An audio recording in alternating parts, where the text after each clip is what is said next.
There was a room in the attic of a house in Rijnsburg, a Dutch village of a few hundred inhabitants, where a man spent his days bent over a lathe.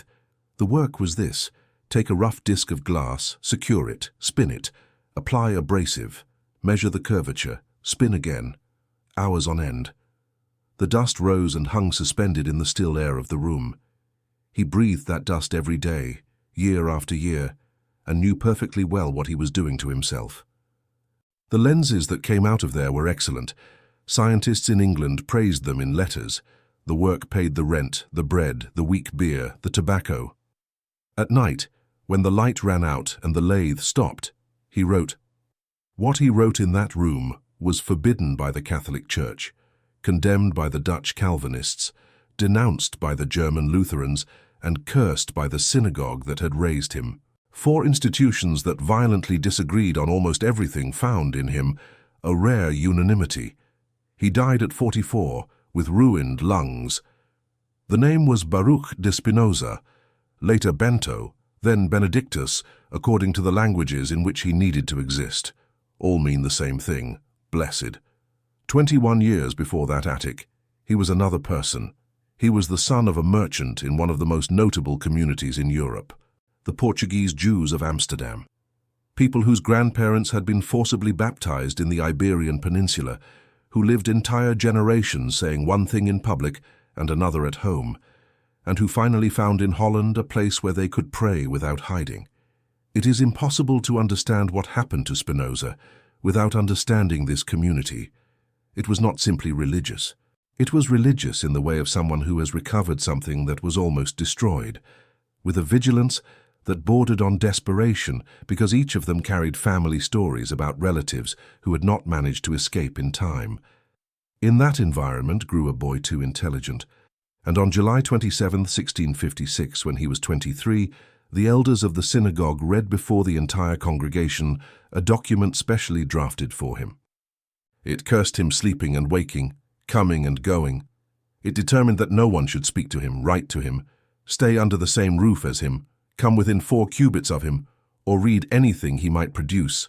No deadline, no conditions for return. The family complied. His sister stopped recognizing him.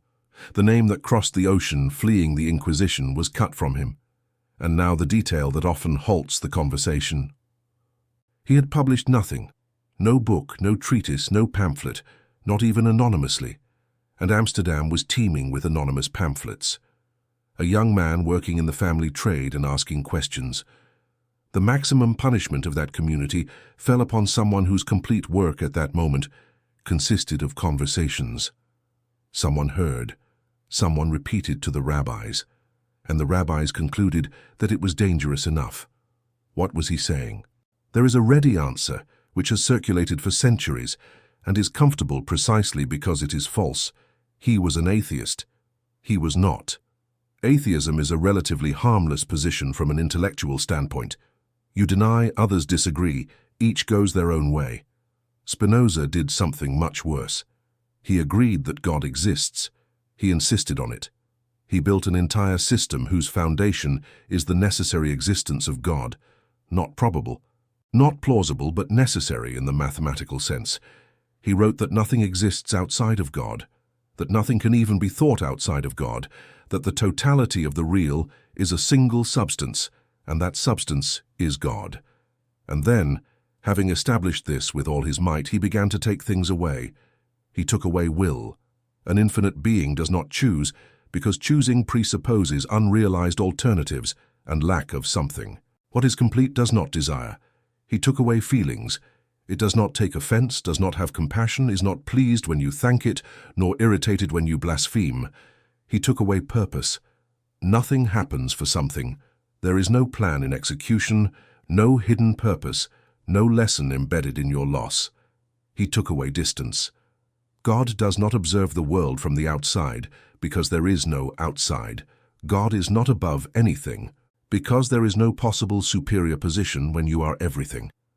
What remains is immense and absolutely indifferent, an infinite reality that produces everything that exists by the same necessity with which the nature of the triangle produces its angles, not out of goodness, not out of choice, Because that is what it is. Here is the exact point where the ground gives way.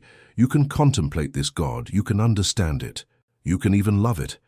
Spinoza said that this love is the highest thing a human being can attain, and wrote moving pages about it. But you cannot ask for anything. There is no intercession, there is no bargaining. There is no promise of a life change in exchange for a result. There is no special protection reserved for those who behave well. There is no one on the other side of the prayer. And if you cannot ask, what happens to the wake where someone says it was his will? To the promise made on a hospital night? To the feeling of having been chosen, guarded, spared? None of this disappears for being false. It disappears for being without address. That is what the elders understood. Before any book, just by listening to the boy. He was not a heretic discussing points of doctrine, heresies they knew how to deal with. He was someone who kept the entire vocabulary of religion functioning and emptied each word from within, leaving the shell perfectly intact, like a city where all the phones still ring but no one answers anywhere. In the coming hours, we will traverse all of this. We will enter 17th century Amsterdam, a city that was both the most tolerant refuge in Europe and a place of constant tensions. We will understand why that specific community reacted with such violence. We will follow what one does with life after losing family, language, name, and world in a single afternoon, and why he chose not to write a single line in his defense. And we will examine calmly and without shortcuts the three myths he demolished. The first, that God decides things. The second, that there is purpose, that the rain falls to water the crops, that eyes exist to see, that your tragedy carries a meaning. The third, that the sacred texts were dictated by God, word for word, without human history in between. He knocked down all three with the most unlikely method anyone has ever used to deal with religion: geometry. Definitions, axioms, numbered propositions, demonstrations, concluded with the formula that mathematicians use when the proof is closed, without irony, without provocation, without any moment in which he seems to be enjoying the scandal. And that is what makes the reading so hard to bear. There is no aggression for you to reject, no mockery for you to accuse, just the argument standing there, waiting for you to follow it or show where it fails. He never responded to the excommunication.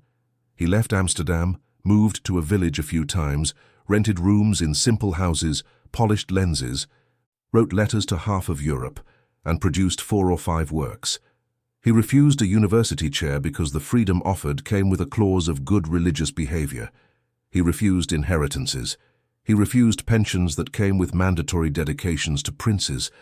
His most important book remained hidden while he lived. Friends published it a few months after his death, taking real risks to do so. It was almost immediately banned. And it continues to be read 350 years later by people who have never heard of the Amsterdam synagogue. Before we begin, I leave a question with you. If there is no one listening, no will, no judgment, no plan kept especially for your case, why would you continue trying to be a decent person?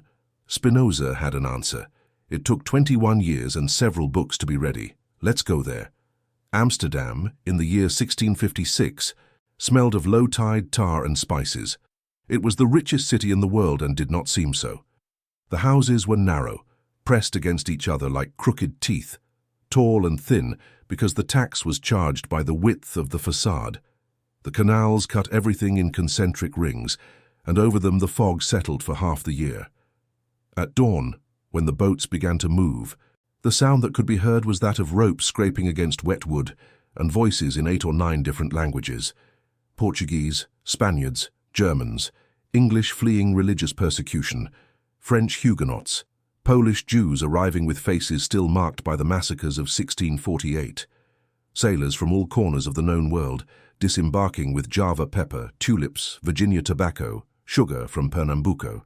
The Dutch Republic was a historical anomaly, a handful of swampy provinces that had revolted against the most powerful empire on earth, survived 80 years of war, and emerged not only independent but absurdly prosperous.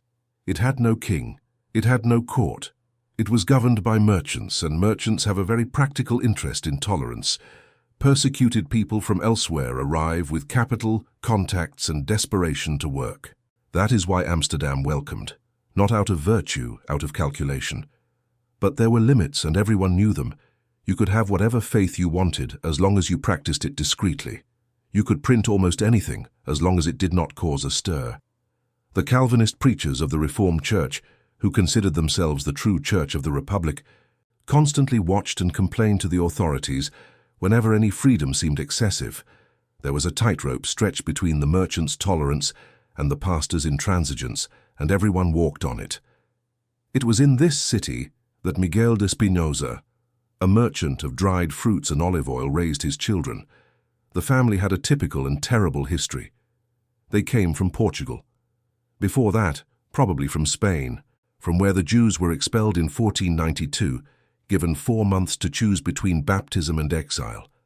Many crossed the border into Portugal, where they found, 5 years later, something worse: forced mass conversion with no option to leave. Overnight, tens of thousands of people were declared Christians by decree. From this arose a very strange human condition, which lasted for centuries: the new Christians. Baptized with Christian names, attending Mass, marrying in church, burying the dead in consecrated ground. And behind closed doors, many of them kept what they could remember of Judaism, lighting candles on Friday night without explaining why, avoiding pork by claiming stomach problems, fasting on dates that no one mentioned aloud. The Portuguese Inquisition existed precisely to hunt these people. It did not hunt Jews. Jews, officially, no longer existed in Portugal. It hunted Christians suspected of Judaizing, which was worse because it meant heresy and apostasy. Neighbors denounced neighbors, partners denounced partners, employees denounced employers. The trials lasted for years. There was torture to obtain confessions and names. There was confiscation of property, and the confiscated property financed the tribunal, which created an economic incentive that no one had the courage to mention. And there was the auto da fe, the public ceremony with procession, sermon, authorities present, a crowd watching, and the condemned in their penitential garments. Those who repented received varied penalties. The relapsed and obstinate were handed over to the secular arm, which was the formula used because the church did not execute directly. They were burned. Spinoza's grandmother, according to records, was prosecuted by the Inquisition. This was not a distant story told by strangers. It was his family. When they managed to escape, and escaping was expensive, risky, and time-consuming, involving bribes, underground networks, and the decision to abandon everything that would not fit in a suitcase, they arrived in places like Amsterdam, and there, for the first time in generations, they could stop pretending. It is impossible to exaggerate what this meant.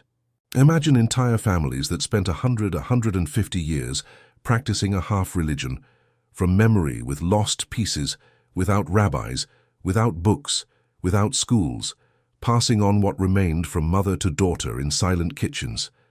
Imagine arriving in a city where it is possible to build a real synagogue, hire real rabbis, print books in Hebrew, circumcise sons, celebrate the Sabbath openly. It was a reconstruction, literally. They had to relearn their own religion, and they brought rabbis from other communities to teach what had been forgotten. They called the community Talmud Torah, study of the Torah. There was a school with an organized curriculum. There were charity societies. There was an internal court, the Mahamad, made up of wealthy lay people who administered the community with considerable power. And there were rules. Many.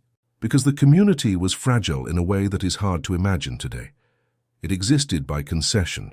The Dutch tolerated them, but tolerance could be revoked at any moment if the community caused problems, if it produced scandals, if it irritated the Calvinist preachers, if it gave the impression of being a hotbed of subversive ideas. There was also another fragility, internal. That was a community of people who had spent their entire lives dissimulating. There were doubts everywhere. Some arrived from the peninsula not really knowing what Judaism was, having idealized a religion that no longer existed, and were disappointed with the practical rules of real Judaism. Some returned to Christianity. Some discovered that they believed in nothing.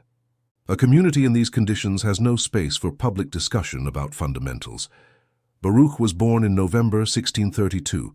His mother, Hannah Deborah, died when he was 6 years old. His father remarried. The house was commercial.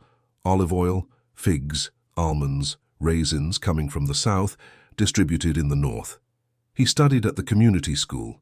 He learned Hebrew, read the Torah, the prophets, the medieval commentaries. He was, by all accounts that remain, remarkable. There was expectation around him, the kind of expectation placed on a boy who understands too quickly. But life did not let him follow that path. His older brother died, then his stepmother, then his father, in 1654 when Baruch was 21. Suddenly he was running the family business with his younger brother, dealing with creditors, debts, and a trade that was not doing well. And it was around this time that he began to frequent circles outside the community. He learned Latin, the language that gave access to philosophy, to science, to all of Europe. He learned from Franciscus van den Enden, a former Jesuit who had left the order, opened a school in Amsterdam, and was known for radical political opinions and a religious attitude that neighbors considered suspicious. In his house, classics were read, Descartes was discussed, Latin plays were staged, and certainly things were talked about that were not spoken of elsewhere. Spinoza also approached Christian dissenters, collegiant, Mennonites, people who had broken with organized churches and advocated that everyone read the scriptures for themselves, without clergy, without dogma, without hierarchy. In other words, in his early 20s, he was simultaneously inside the Jewish community and surrounded by people who systematically questioned religious authority of all kinds. This did not go unnoticed. What exactly he said, no one recorded with precision. The excommunication document speaks of monstrous opinions and abominable acts without detailing, but there is another source, and it is fascinating. Years later, in Madrid, 2 men testified before the Spanish Inquisition. One was an Augustinian friar, the other a captain. Both had been in Amsterdam and both claimed to have personally known a Jew excommunicated by the synagogue for maintaining that God exists only philosophically, that the soul dies with the body, and that the law is not true. 3 propositions. If the account is reliable, and there are reasons to distrust anything said to inquisitors, they are enough to explain everything. God exists only philosophically. That is, God is a reality demonstrable by reason, not a character who speaks, commands, and intervenes. The soul dies with the body, the end of posthumous reward and punishment, the end of the entire system of moral incentives based on the afterlife. The law is not true. The commandments are not divine decrees with eternal validity, but human legislation produced in a specific historical context, for a specific people, at a specific moment. 3 sentences. A community built on centuries of martyrdom. Now imagine the effect. People whose grandparents burned for refusing to eat pork, listening to a 22-year-old explain that those rules were dated human legislation. It was not just heresy. It was, to their ears, the retroactive annulment of all the suffering of the family. There is also an episode, told by one of the first biographers, that may be legend but says a lot about the climate of the time. One night, upon leaving a theater or the synagogue, the versions vary, Spinoza was said to have been attacked by a man with a knife. The blow tore his coat. He escaped. True or not, he kept the torn coat. He did not repair it. He left the tear exposed for the rest of his life, and the people who visited him saw it hanging, as a reminder of what ideas cost. It is also worth noting that the community tried to negotiate beforehand. There are reports that they offered him money, a reasonable annual pension, for him to simply show up at the synagogue from time to time and maintain public silence. They did not ask him to believe, they asked for appearance. This is revealing of what was really at stake. No one cared about the content of his head. They cared about the social effect. A community that depended on the goodwill of the Dutch authorities could not be seen harboring someone who said such things. He refused. Not out of arrogance, apparently. For something simpler and harder to circumvent, he could not say what he did not think. And then came the day, July 27, 1656, a Friday, the document in Portuguese, written in the language that community used in everyday life. The elders of the Mahmud before the gathered congregation. The text read aloud. The curse by day and by night when lying down and when rising, in going out and in coming in. The request for his name to be erased from under heaven. The prohibition of contact, spoken, written in person. 4 cubits of distance. No reading of anything he wrote, no deadline, no clause for return, no door. He was not present, he did not attend, did not defend himself, did not write an appeal. According to one of the first accounts, he merely commented that this did not obligate him to do anything he did not already intend to do, and that he was now free. Free. A 23-year-old man had just lost family, community, mother tongue, social circle, name, and the entire world in which he had grown up, and the word he would have used was that. He left Amsterdam. He began to sign as Bento, then Benedictus. He traded commerce for the lathe and the lenses. He rented a room in a house that was not his, in a village where no one knew who he had been. The lathe was simple, a horizontal axis turned by pedal or crank, with a plate where the concave mold was fixed. The abrasive was poured into it, grinding powder mixed with water, and against it the glass disc was pressed. Spin, press, check, spin again. A good lens took days, an excellent lens, weeks. There were no precise measuring instruments. The polisher relied on his fingers, the light, and patience. He held the piece against the window, turned it slowly, looking for distortions. If he found any, he returned to the lathe. It was skilled artisan work, and Spinoza was very good at it. This is not the opinion of a sympathetic biographer.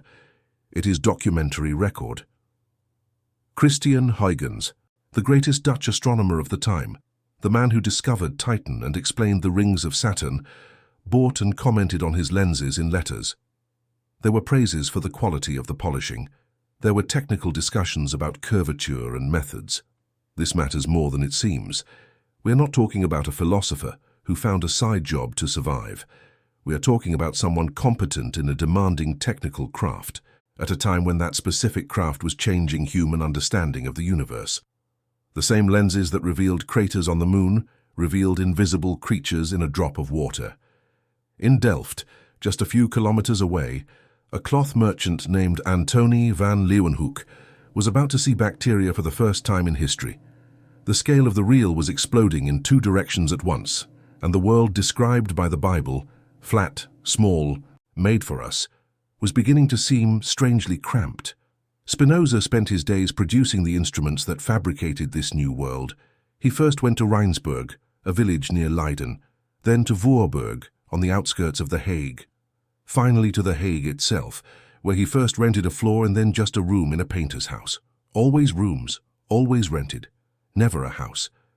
Accounts from those who visited him describe a thin man, with dark skin, black hair and large eyes, wearing simple but clean clothes with calm manners. He ate very little. There is a record of household accounts showing entire days with oatmeal soup, butter and a beer. He smoked a pipe. He conversed with the homeowners, helped with practical matters and was considered a good neighbor. He would go weeks without going out. And here it is worth dispelling a comfortable myth. Spinoza was not a bitter hermit, wounded, hiding from the world. He maintained active correspondence with half of Europe, scientists, doctors, cultured merchants, secretaries of scientific societies. He received visits from people who traveled specifically to talk to him. He had a small circle of loyal friends who discussed his manuscripts and then risked their own safety to publish them. He did not flee the world. He simply refused to pay the price the world demanded to let him in. What was he writing in that room? He started with a text on the method, how to correct understanding, how to distinguish true knowledge from inherited opinion. He never finished it. Then he wrote an exposition of Descartes' philosophy, published under his name, which served to show that he perfectly understood the rules of the European intellectual game. And, in parallel, he was building the work that would consume the rest of his life. It would be called Ethics. The name suggests a book on how to live well, and it is in the end. But to get there, the book takes a detour. It starts with God, not as devotion, not as faith, as demonstration. And here is the strangest detail of this whole story. The Ethics is not written in prose. It is written like a geometry book, numbered definitions, axioms, propositions, demonstrations, corollaries, scholiums. each statement supported by the previous ones, and each demonstration concluded with the Latin formula that mathematicians used to indicate that the proof was complete. Quod erat demonstrandum. About God, about the soul, about love, fear, envy, hope, death, everything in the form of a theorem. Why do this? Because Spinoza's entire strategy depends on it. He knew he was dealing with the most emotionally charged subject there is. He knew that anything he said about God would be read with a racing heart. And the geometric form is an elegant trap. It removes the person from the argument. You cannot accuse a theorem of being blasphemous. You cannot be offended by a deduction. You can only do one thing: point out where it errs. Show which definition is inconsistent, which axiom is false, which step does not follow. He was saying in practice, do not attack me, attack the proof. 350 years later, no one has managed to overturn it consensually. Here I need to pause for a moment and speak directly to you. We are entering the difficult part. Until now it has been history, persecution, excommunication, exile, things anyone understands because they are human and concrete. From now on, ideas come in, and ideas are slower. So I want to ask you one thing before we continue. Pause for a second and answer to yourself honestly. When you think of God, what appears in your head? Not the right answer, not the polite answer, the first image that comes up on its own. For most people, it is someone, a presence that perceives, that evaluates, that can come closer or move away. Someone who sometimes seems to be paying attention and sometimes seems to have left the room. Write that in the comments. Seriously. Write the first image that appeared, even if it seems childish or silly. Because in the next section, Spinoza will take exactly that image and demonstrate step by step why it cannot be correct. And it will be much more interesting to follow the argument if you clearly know what he is dismantling within you. And if you have made it this far, I extend an invitation. Most people do not follow this kind of content to the end, not because it is difficult, but because it requires a rare thing, which is to sit with an uncomfortable question without rushing to the answer. You are doing that now. Subscribe to the channel, not out of obligation, not to please me, but because there are people who need this kind of conversation and find it nowhere, and each subscription helps this material reach one more of those people. Now let's return to the room in Rheinsberg. Before the Ethics, Spinoza published another book. And it was this one that caused the fire. It was called Theological Political Treatise. It came out in 1670 anonymously, with a false publisher and a false city on the cover. Everyone discovered who the author was almost immediately. The book deals with the Bible, not as a sacred text, but as a historical document, written by people in human languages at specific moments with specific purposes. The reaction was immediate and brutal. Protestant synods denounced it. It was called a book forged in hell. The Dutch authorities formally banned it in 1674, along with other texts considered dangerous. The Catholic Church placed it on the index. And it sold. It sold a lot, as happens with every banned book. It circulated in clandestine editions with false titles on the cover. There were copies disguised as medical treatises. After that, Spinoza never published anything again in his lifetime. The Ethics was ready in 1675. He went to Amsterdam intending to print it, and he found rumors already circulating that an atheist book was about to be released, with pastors mobilized against it even before any page existed. He backed off. He took the manuscript back and stored it away. Not out of cowardice. The man had turned down a chair in Heidelberg precisely to avoid accepting limits, out of calculation. If he published at that moment, the book would be destroyed, and the discussion would be about the scandal, not about the content. Stored in a drawer, it would survive. He was right. Now I need to tell how he died, because that is also part of the argument.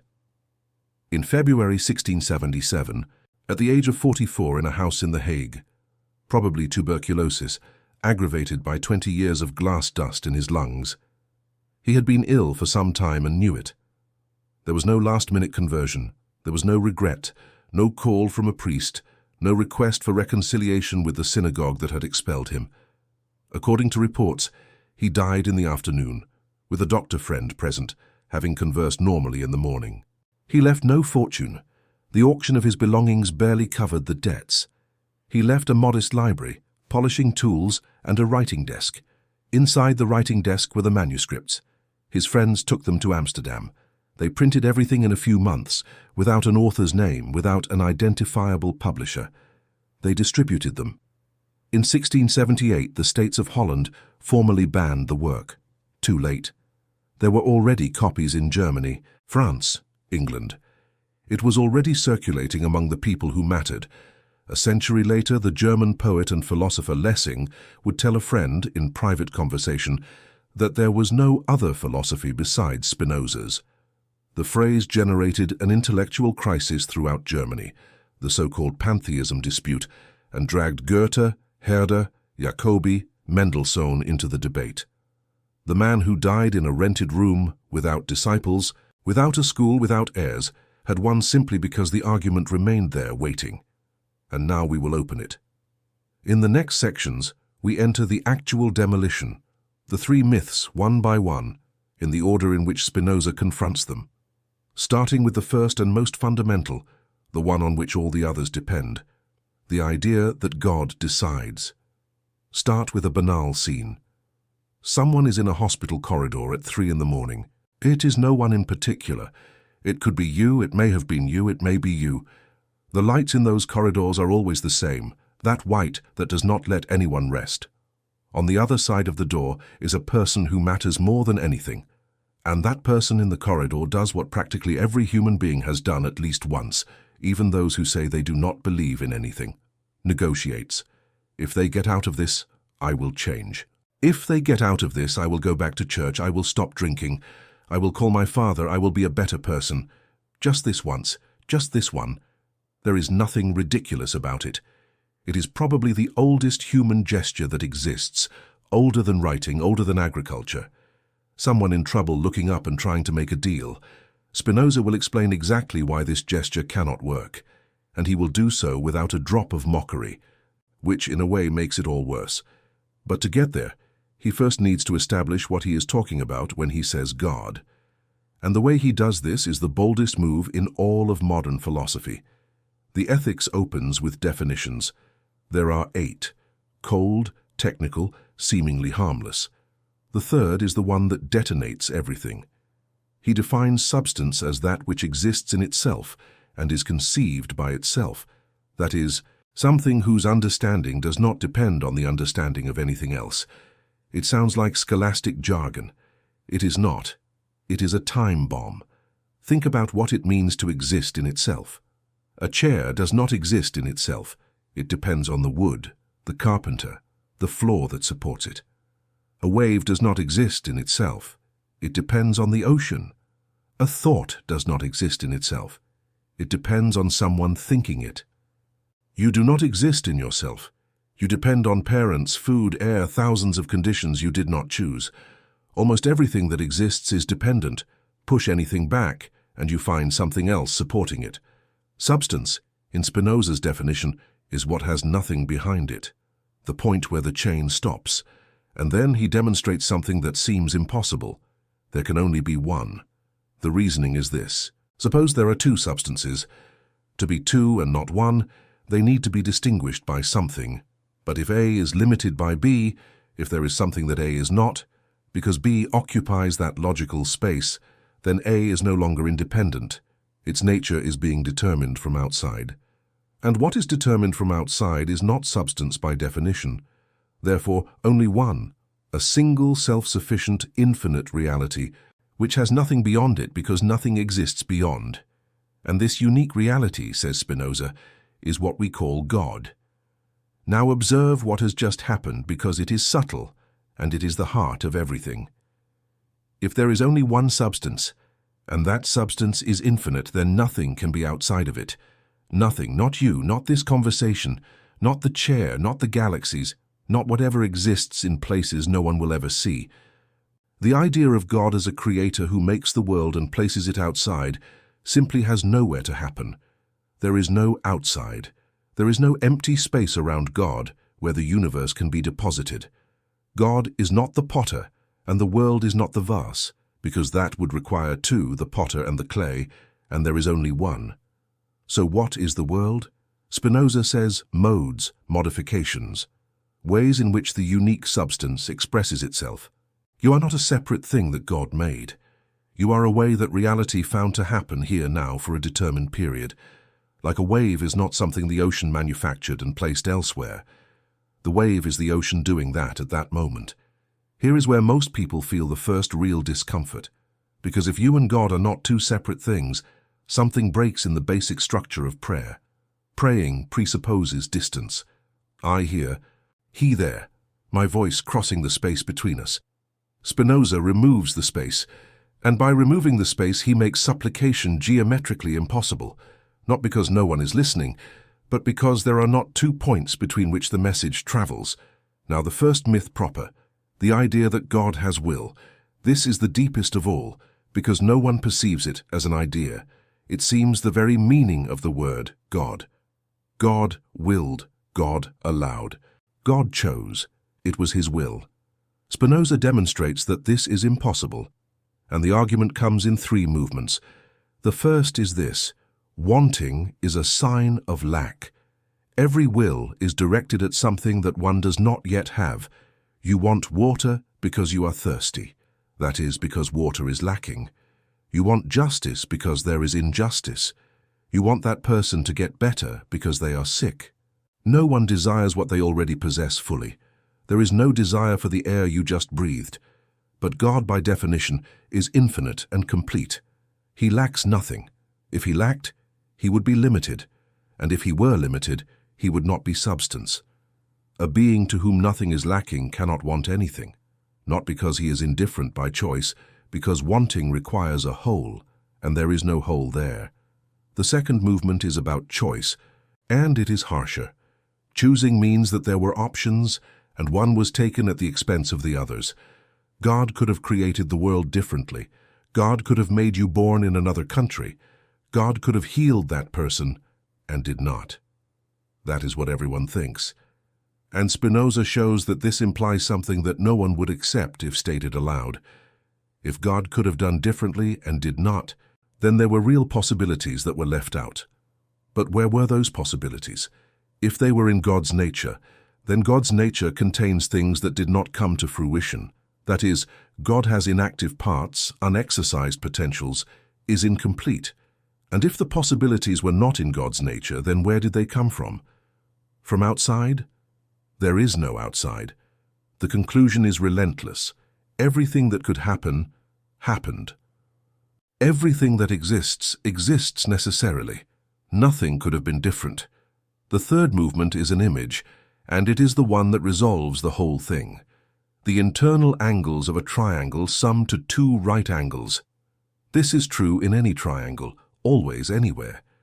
Now ask, who decided this? No one. There was no meeting, no deliberation, no moment when the nature of the triangle weighed alternatives and opted for this. The property follows from the nature of the figure, and no other could follow. And note, this does not make geometry any less true. On the contrary, it is precisely because it does not depend on choice that it is reliable. Spinoza says, this is how everything that exists follows from God. Not by decree, not by decision, by necessity of the divine nature itself, just as the properties of the triangle follow from the triangle. God did not create the universe. God implies the universe. Pause here for a second because this is stranger than it seems at first reading. We are not talking about a lazy God who made the world and walked away. It is not the watchmaker who winds it up and steps back. This idea, deism, still maintains a creator with will, just absent. Spinoza is much more radical. There is no creator because there is no act of creation. The relationship between God and the world is not one of fabrication, but of logical implication. Continuous, atemporal, without beginning, the universe was not made. The universe follows. And now the consequences, because they come down one by one, like falling dominoes. First, miracles cease to exist. A miracle is, by definition, a suspension of the natural order. God intervening, breaking the rule, making an exception. But if the natural order is the very nature of God expressing itself, then a miracle would be God contradicting himself.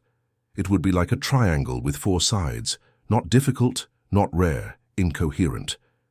Spinoza says something even harsher. Those who believe in miracles think they are honoring God, and in fact they are doing the opposite. They are saying that the normal order of the world is not sufficiently divine, that God only truly appears when he breaks his own laws. For him it is the opposite. The constant order of things is the manifestation of God. Those who want miracles are asking God to stop being God for a moment to get attention. Then, the prayer of request loses its recipient. That person in the hospital corridor is not talking to the void. Spinoza would not say that. It would be atheism, and he is not an atheist. They are talking to something absolutely real. But to something that has no ears, has no preferences, does not change plans because it was moved, does not make exceptions for those who ask more sincerely, which does not mean that praying is useless in the psychological sense.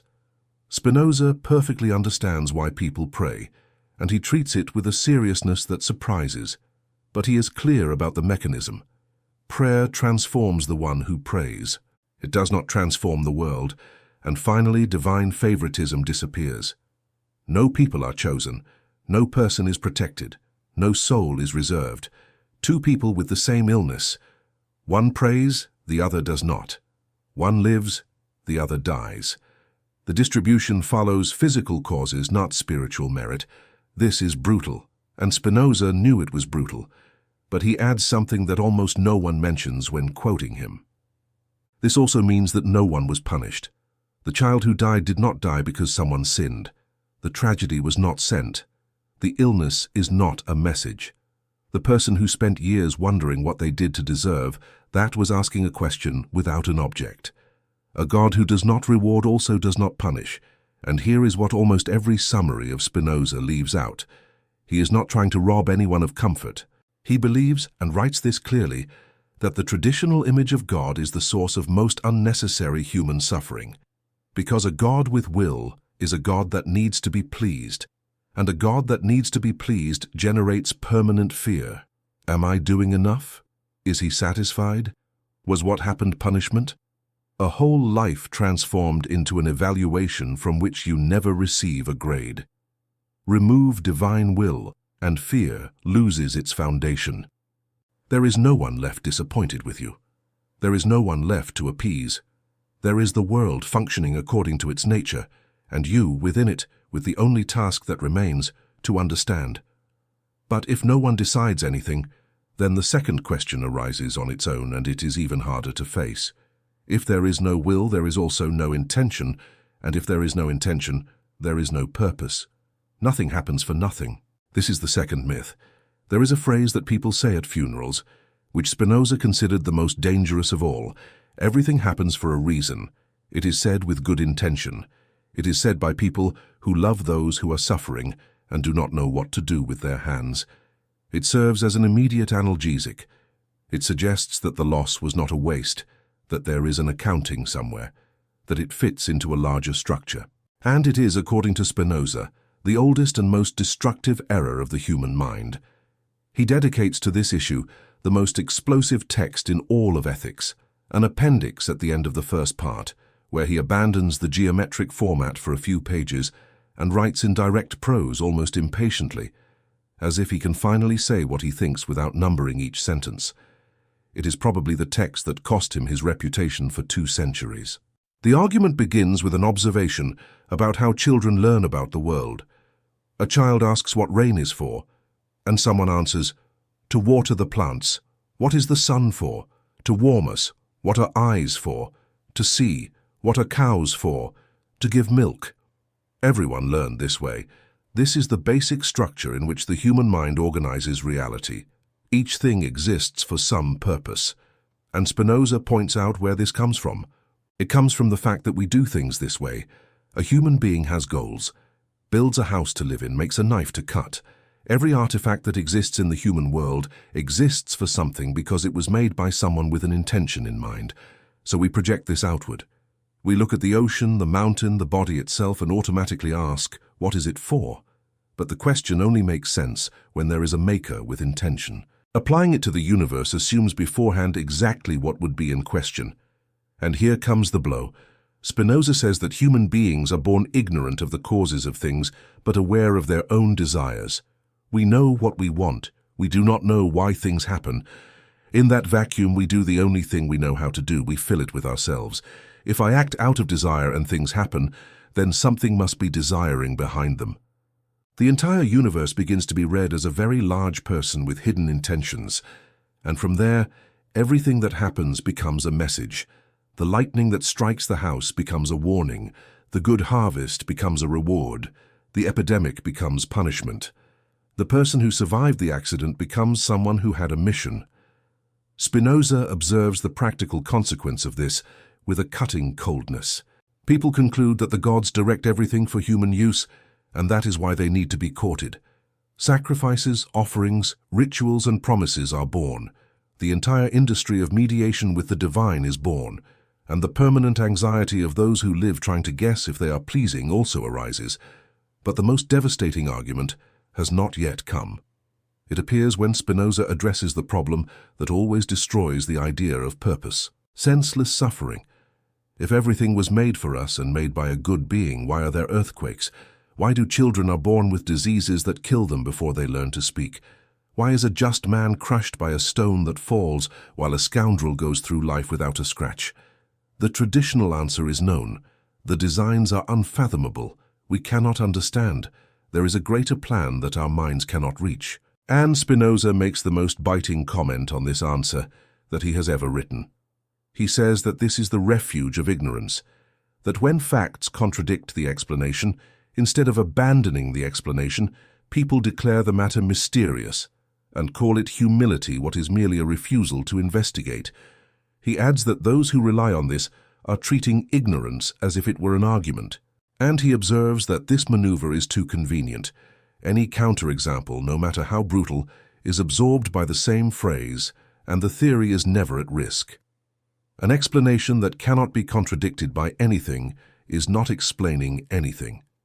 Now, the alternative. Spinoza is not saying that rain does not water plants. It does water. He is saying that it does not fall for that. Rain falls because water evaporates, condenses at altitude, forms drops heavy enough, and descends by gravity. That is the complete process. The plants benefit, but the benefit is a consequence, not a purpose. Reverse the direction, and everything becomes clear. Plants do not exist because rain was provided for them. Plants exist in the conditions where rain falls. Those that needed more water than the region offers are not here to complain. It is worth noting that Spinoza writes this 200 years before Darwin, without any biological theory to support him. He arrives at the principle through pure logic. Adaptation seems like purpose, because only what adjusts survives. The same applies to the human body. The popular question is, how could something so perfectly adjusted arise without design? The eye, with cornea, iris, lens, retina, how could this not be made to see? Spinoza responds with the only possible answer within his system. It was not made to see, it sees. That is what it does. If it did not, we would not be talking about it, because whoever carried it would not have survived to pass it on. And there is an additional detail that he explores with evident pleasure. If the human body was designed, the design is poor. We are born through a passage that is too narrow, which has killed mothers for millennia. Our spine, hastily adapted for an upright posture, hurts most people after 40. Our wisdom teeth do not fit. Our knees wear out. We share the same passage for breathing and swallowing, and that is why we die choking. An engineer who delivered this would be fired. It is not design. It is accumulation. Structure patched over previous structure, functioning just enough to last until reproduction, without elegance, without a plan, without revision. And here we reach the point where this demolition hits something personal. Because the idea of purpose is not just a theory about rain, it is the structure with which people process their own lives. It was God who wanted it this way. Everything has a purpose. It happened for me to learn something. If it were not for that, I would not be who I am today. Spinoza is saying that this is false. The accident did not happen for you to learn. The disease did not come to teach you humility. The person who died did not die for you to mature. The company did not go bankrupt to push you in another direction. Things happened because there were sufficient causes for them to happen. Period. This sounds cruel, and this is where most people stop reading Spinoza and walk away with the impression that he was a cold man. But stay a little longer, because the other half of the argument is the opposite of this. What the belief in purpose really produces in the life of those who suffer is not comfort. It is guilt. If everything happens for a reason and something terrible happened to you, then there is a reason, and the human brain will look for it. And since it does not exist, it will find the only available candidate, you. What did I do to deserve this? God is testing me. If I had prayed more, if I had been better, maybe I did not have enough faith. Spinoza removes the reason, and by removing the reason, removes the guilt. Cancer is not about you. The earthquake is not about you. The person who died did not die because of something you failed to do. There is no tribunal.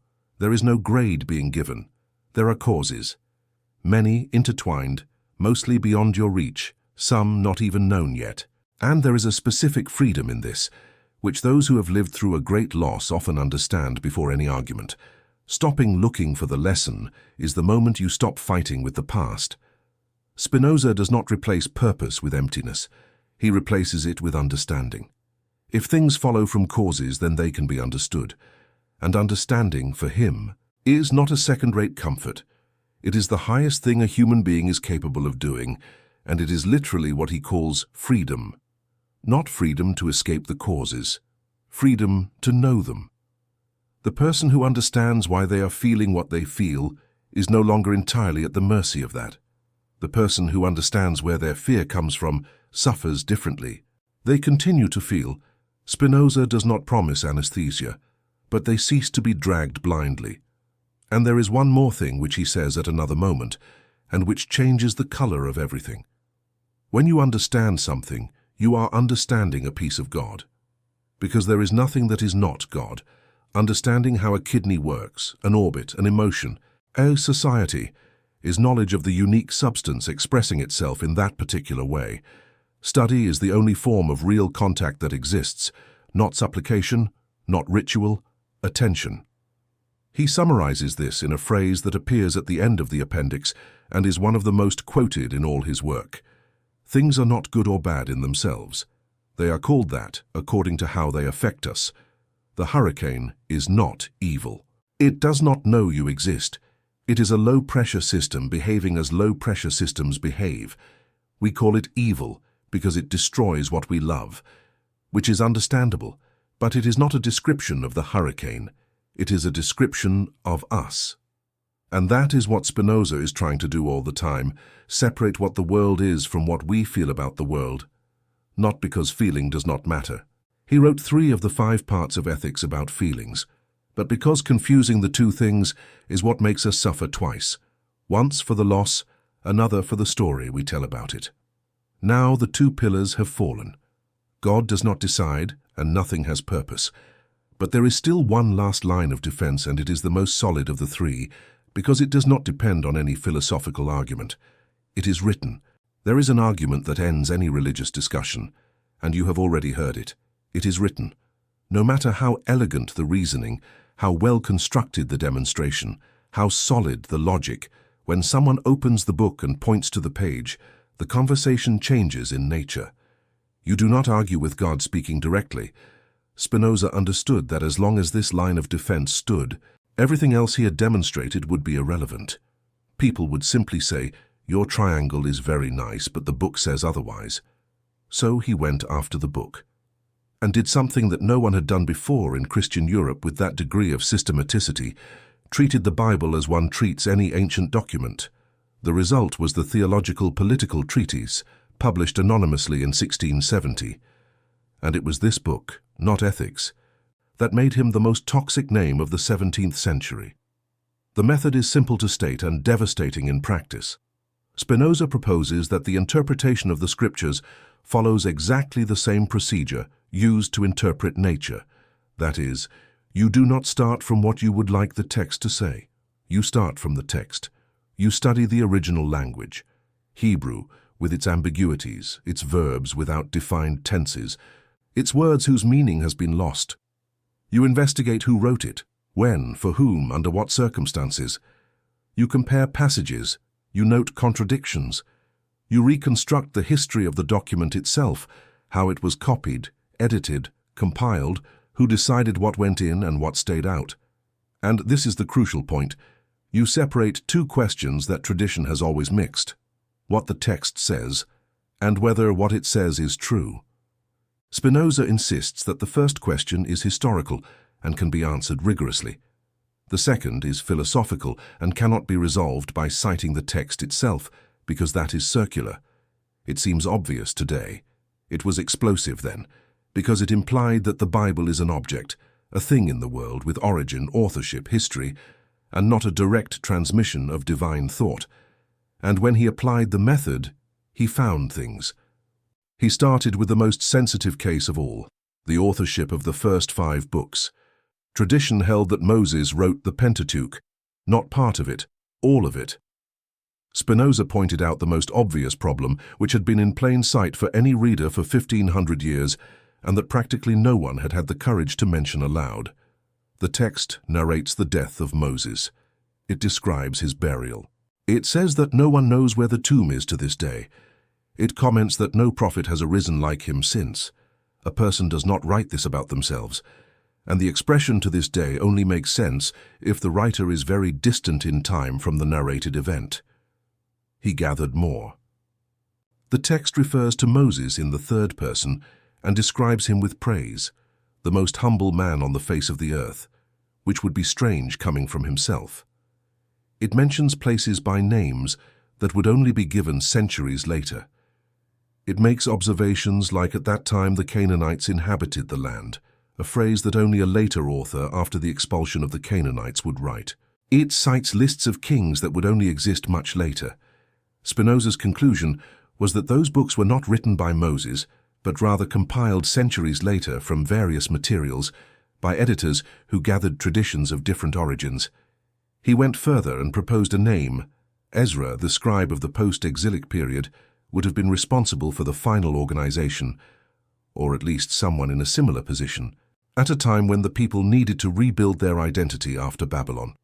Today, this is first-year material in any theology school. There is an entire discipline called biblical criticism that does exactly what he described, with much more sophisticated tools, and that reaches similar conclusions about multiple sources written in different times. In 1670, that was reason enough to burn the book, and they burned it. But Spinoza did not stop at authorship. He went to the content, and there the argument becomes finer. He examines what a prophet is. According to tradition, a prophet is someone to whom God speaks. Spinoza agrees with the phenomenological description. These people had intense experiences, and he does not accuse them of lying.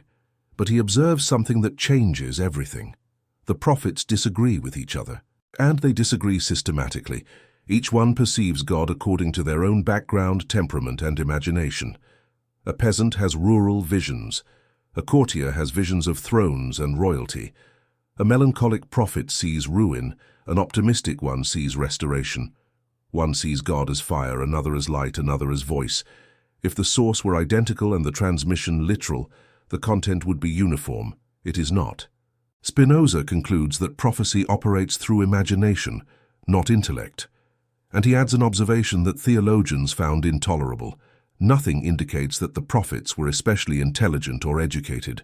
They were people of vivid imagination and moral integrity, which qualifies them to teach conduct, not to describe the structure of the universe. And from this follows the central point of the entire treatise. The Bible is not a book of physics, astronomy, or metaphysics. It is a book of morals. When the text says that the sun stopped in the sky, it is not recording an astronomical event. It is using the language of those who saw the sun move, which is how everyone saw it. When it describes God as angry with an outstretched arm, changing his mind, regretting having created man, it is not describing the infinite substance. It is speaking in a language that a specific people, at a specific moment was capable of receiving. Spinoza says that the Scripture adapts to the understanding of the audience. It speaks in images because images move people. It threatens and promises because fear and hope work. And then he asks the decisive question, if we remove all ancient physics, all outdated cosmology, all historical contradictions, what remains? His answer is remarkable, and almost no one who accuses him of atheism bothers to quote it. What remains is a single message: practice justice and charity. That is it. According to Spinoza, this is the indestructible core of all Scripture. Everything else, the ritual details, genealogies, dietary laws, cosmological descriptions, is accessory, historical, dated, negotiable. Whoever acts with justice and charity has fully fulfilled what the Scripture asks, regardless of what they believe about the origin of the world. Notice what he has just done. He did not destroy the Bible. He emptied it of authority over everything that is not conduct and left it intact in what is. And by doing this, he took from the clergy the most powerful instrument they possessed. Because if the book does not contain hidden truths about the nature of reality, then a specialist is not needed to decipher it. If the essential message fits in a sentence that anyone understands, professional mediation loses its function. It is no coincidence that the reaction came from pastors before it came from anywhere else. The political part of the treatise is the second half of the title, and it is where the book becomes dangerous in another way. Spinoza argues that religious authority should not have power over the state, and that the state should not have power over the conscience of people. The reasoning is practical. No one can control what another person thinks. It is physically impossible. You can force someone to say a sentence, to appear in a place, to sign a document, but you cannot force anyone to believe. Every attempt to do so produces only two things: mass hypocrisy and accumulated resentment. An entire community of people pretending is exactly what the Iberian Peninsula produced for 2 centuries. Spinoza was a grandson of this. He knew what he was talking about by direct inheritance. He then defends something that would sound natural today and was almost unheard of in 1670. Freedom of thought and expression as the foundation of political stability. Not as a generous concession, not as a luxury, as a condition for a society to function without falling apart. And he adds that the state is safer when it allows people to speak, because what is repressed does not disappear. It only circulates underground, without control and without correction. In the last pages, he states that no one can be deprived of the freedom to judge and think as they wish, and that this freedom does not threaten public peace. On the contrary, it is what sustains it. A man excommunicated at 23 for the sake of conversations wrote this.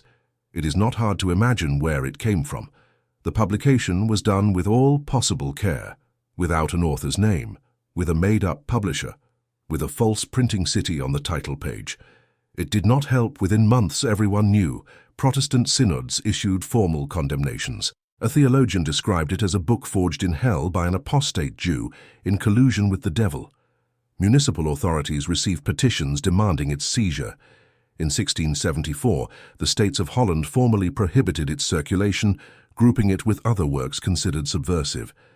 The Catholic Church included it in the index, and it sold. It sold like every banned book sells. It circulated in clandestine editions with false covers. There are recorded copies with titles of medical treatises and ancient history on the spine, to cross borders without drawing attention. It was read in Paris, London, Hamburg, Rome. It was read by people who publicly denounced it. Newton knew it. Leibniz read it, visited Spinoza personally in The Hague, talked with him for several days, and then spent his life downplaying the encounter in letters, because the association was too dangerous. After that, Spinoza never published anything else while he lived. Ethics was ready in 1675. He went to Amsterdam to print it and found the ground already poisoned. Rumors were circulating that an atheist book was about to come out. Pastors were already organizing against a text that no one had read. He returned to The Hague with the manuscript under his arm and stored it in the desk. It remained there until February 1677, when he died. In the following months, a small group of friends took the papers from that drawer, brought them to Amsterdam, and printed them without author or publisher identification, taking concrete risks to do so. In 1678, the work was banned. It made no difference.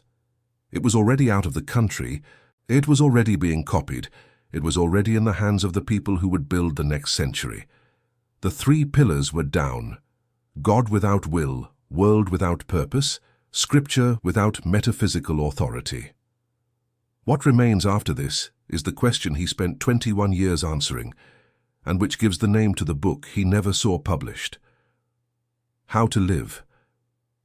Suppose everything that has been said so far is correct. God does not choose. Nothing has purpose. Sacred books are human documents with a simple moral message and no authority over the structure of the real. You wake up tomorrow with this information installed in your head, and then? That is exactly the question that ethics exists to answer. Everything else, substance, attributes, modes, the demolition of purpose, is just the foundation. The building starts here, and the first thing Spinoza does in this second stage is take away something you probably consider untouchable. Free will. He does not believe in it, not at all, and the argument is harder to circumvent than most people imagine. Start with the example he himself gives in a letter to a friend. Imagine a stone that someone throws. While it flies, the stone receives a determined amount of motion and follows the trajectory that physics dictates. Now imagine that this stone, in the middle of its flight, gained consciousness. It would realize that it is moving.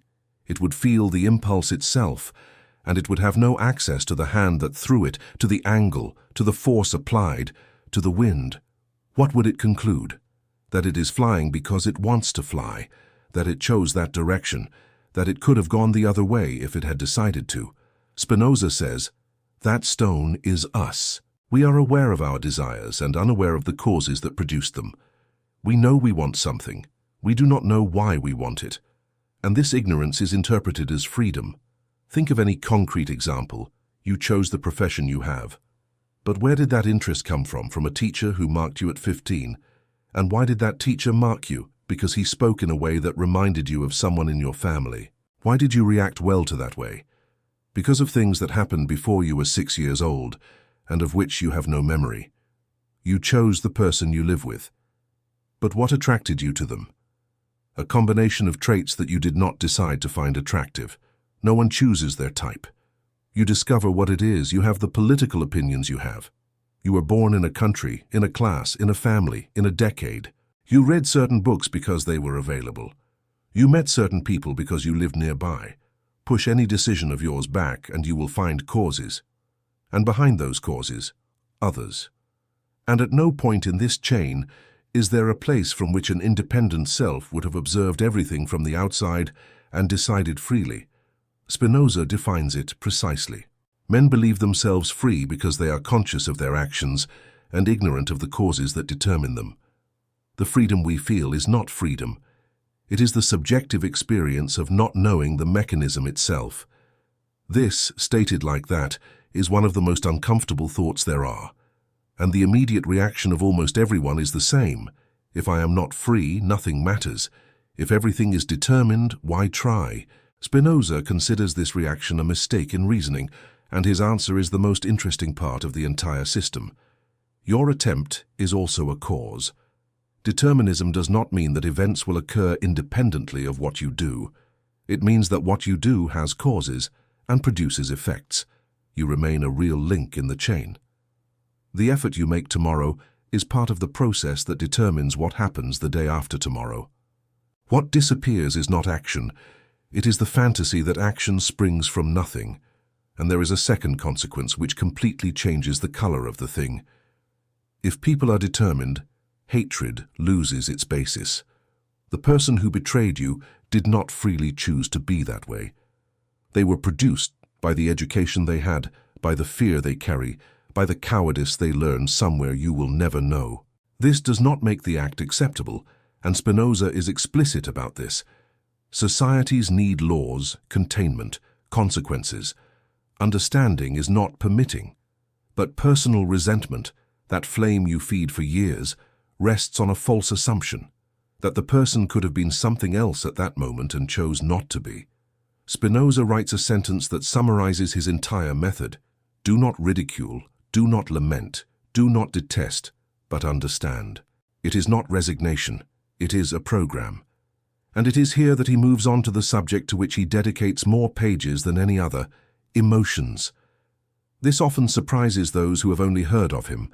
The guy of geometry and infinite substance wrote 3 of the 5 parts of ethics about affects: joy, sadness, desire, fear, hope, envy, pride, shame, jealousy, remorse. And what he says about them is radically different from everything that tradition said.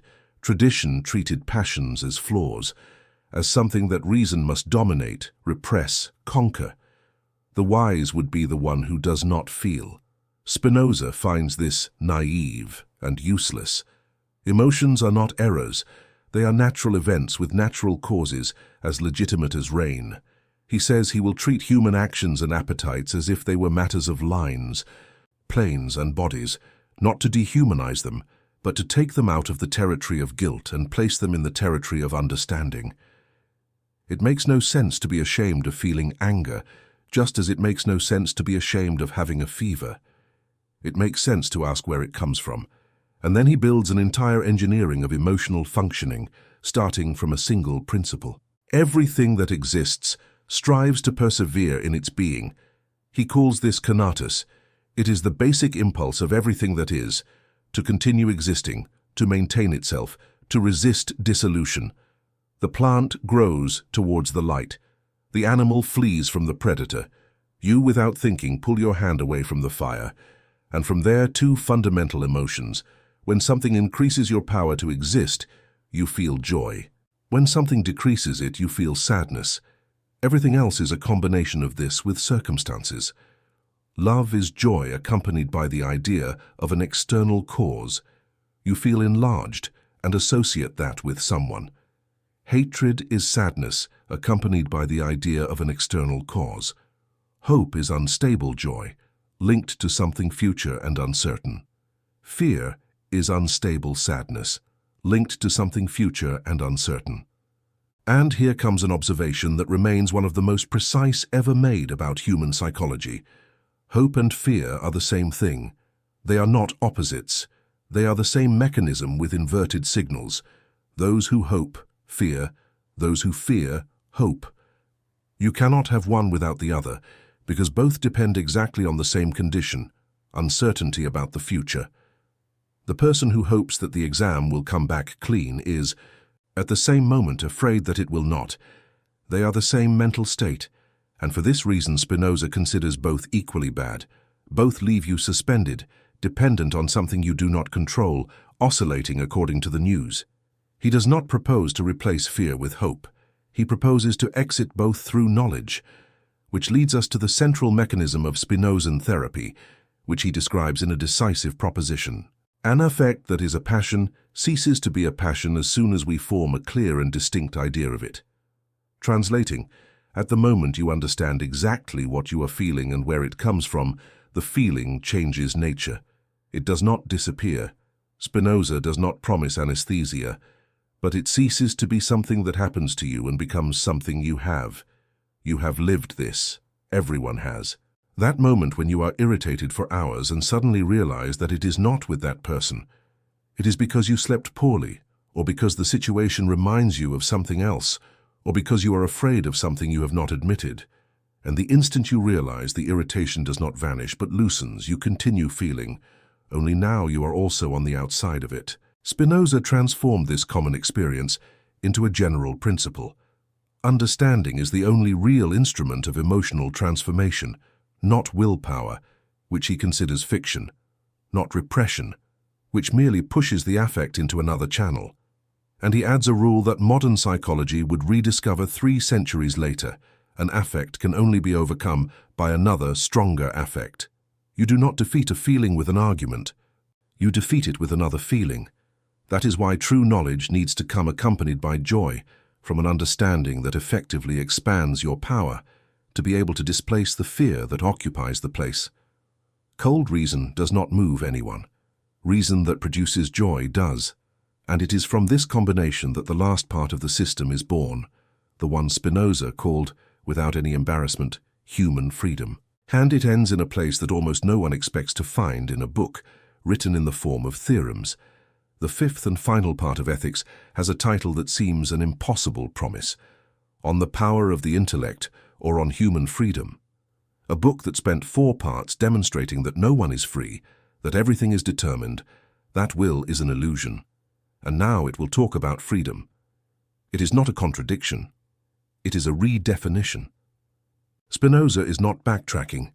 He is saying that what we call freedom is the wrong thing, and that there is another thing, much better, that deserves the name. Free, for him, is not one who chooses without cause. That does not exist and would not exist anywhere. Free is one who acts from their own nature and not pushed by external forces they do not understand. The difference is this, and it is enormous. 2 people make exactly the same gesture. One does it because they are afraid of what others will say, because they were conditioned, because they do not know why they do it. The other does it because they understood what is at stake, and the action arises from what they are. Both are determined. Neither escaped the causal chain, but the first is driven, the second is the cause. Spinoza calls the first condition servitude, and it is literally the title of Part 4, which deals with how people live dominated by effects they do not understand, shaken from side to side like a rudderless boat. And the second freedom, it is not freedom to choose anything. It is freedom in the sense of autonomy, being what one is, clearly, instead of being dragged by obscure causes. How does one get there? Spinoza describes 3 forms of knowing, and the distance between them is the very path. The first is what he calls imagination, and it is where almost everyone lives almost all the time. It is knowledge by loose experience, by hearsay, by association, by habit. You know that water boils, that winter comes, that type of person usually acts a certain way. You do not know why, you know it happens. It is also the territory of prejudice, superstition, the childhood memory that determines an adult reaction without anyone noticing. It is the stone in full flight thinking it decided to fly. It is not useless. No human being would survive without it. But it is knowledge without cause, and therefore does not free from anything. The second is reason. Here you understand the mechanism. You know that water boils because vapor pressure equals atmospheric pressure. You know that person reacts that way because they grew up in those conditions. You know why you feel fear in certain situations. It is the difference between knowing that it rains and knowing why it rains, and it is here that most of the work happens. It is where ethics operates. It is what science does. It is what the emotional understanding described in the previous block requires. And there is a third, which Spinoza calls intuitive science, and about which he writes with an intensity that does not appear in any other part of the book. It is hard to describe because it is not reasoning. It is the moment when the particular thing is seen immediately as deriving from the nature of the whole. It is not accumulating more information. It is a change of focus. The musician who after years no longer thinks about intervals and simply hears the entire structure of a piece. The experienced doctor who looks at a patient and knows before they can explain how they know. The mathematician who sees the solution before the demonstration. The content was already available. What changes is that it ceased to be sequence and became vision. Spinoza says that when you know this way, you perceive things under the species of eternity. The expression is his and is one of the most beautiful in Western philosophy. It means seeing something not as an episode belonging to a moment, but as a necessary part of an order that has no beginning and no end. It is not seeing the future. It is not mysticism.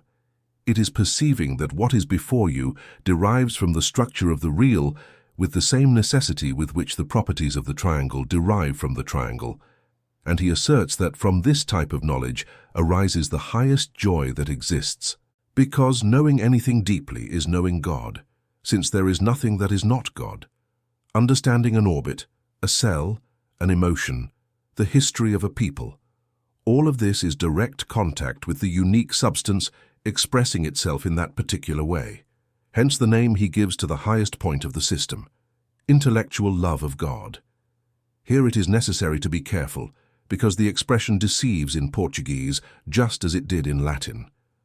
It is not devotion. It is not religious feeling in the common sense. It is not ecstasy. It is the love that arises from understanding. You have probably felt this, likely without calling it that. It is that moment when you understand how something works, truly from the inside, and feel a kind of joy that has nothing to do with utility. It serves no purpose. You simply understood, and understanding was good. Spinoza is saying that this feeling, expanded and deepened, is the highest thing a human being is capable of.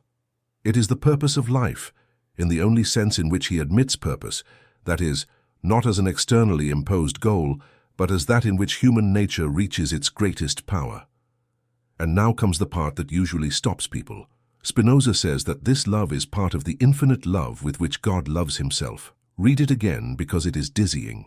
If you are a mode of substance and substance is God, then when you understand something, it is not you understanding God from the outside. It is God understanding himself through you. You are a point where the universe becomes conscious of itself. Not metaphorically, within the system, literally. The human mind is an expression of the attribute of thought. When it knows, infinite thought is knowing itself at that specific point. And he adds, in all letters that God's love for men and the intellectual love of the mind for God are the same thing. There are not two loves. There is one, seen from two sides. It is the strangest sentence in the book and the most consequential, because it means that the relationship with the divine is not dialogue, it is not supplication, it is not obedience, it is participation. You do not speak to God. You are one of the ways in which God happens. And then comes the proposition about death, which is probably the most quoted of everything he wrote. The free man thinks of nothing less than death, and his wisdom is a meditation not on death, but on life. It is a direct inversion of the entire tradition. The Christianity of the time practiced memento mori, remember that you will die, skulls in paintings, hourglasses, sermons on the brevity of existence. The idea was that the awareness of death would discipline conduct. Spinoza says that this is the opposite of wisdom. Not because death is not real. He was dying while writing. He had destroyed lungs and knew it perfectly. It is not denial. It is that thinking about death produces nothing. It does not increase your power to exist, does not generate understanding, does not build anything. It produces only fear, and fear is sadness, and sadness diminishes. The free man does not think of death not because he has forgotten it, but because he is busy with what exists. And there is one last thing which he places at the end, and which is the answer to the question that has been hanging since the beginning of this story. If there is no reward, if there is no punishment, if no one is judging, why be a decent person? The answer is in the penultimate proposition of ethics, and it is one of the most elegant sentences ever written in philosophy. Beatitude is not the reward of virtue, but virtue itself. We are not happy because we contain our impulses. We contain our impulses because we are happy. Invert the entire order of traditional moral thought, and you have Spinoza. Virtue is not an investment with a later return. It is not sacrifice now in exchange for compensation later, neither in heaven nor in reputation, nor in a clear conscience. A well-lived life is the reward, while it is being lived.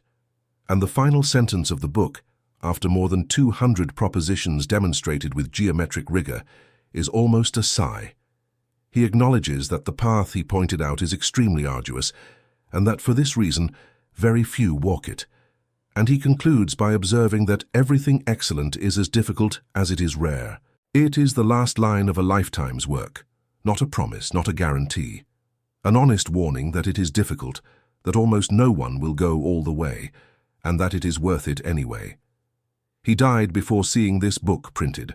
He died on a Sunday afternoon, February 21st, 1677, a house on Pavilionsgracht in The Hague, where he rented a room on the upper floor of a painter named Hendrik van der Spik's residence.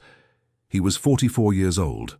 The details that remain come from the first biographers and from the accounts of the very couple who hosted him, and they are remarkable precisely for having nothing remarkable about them.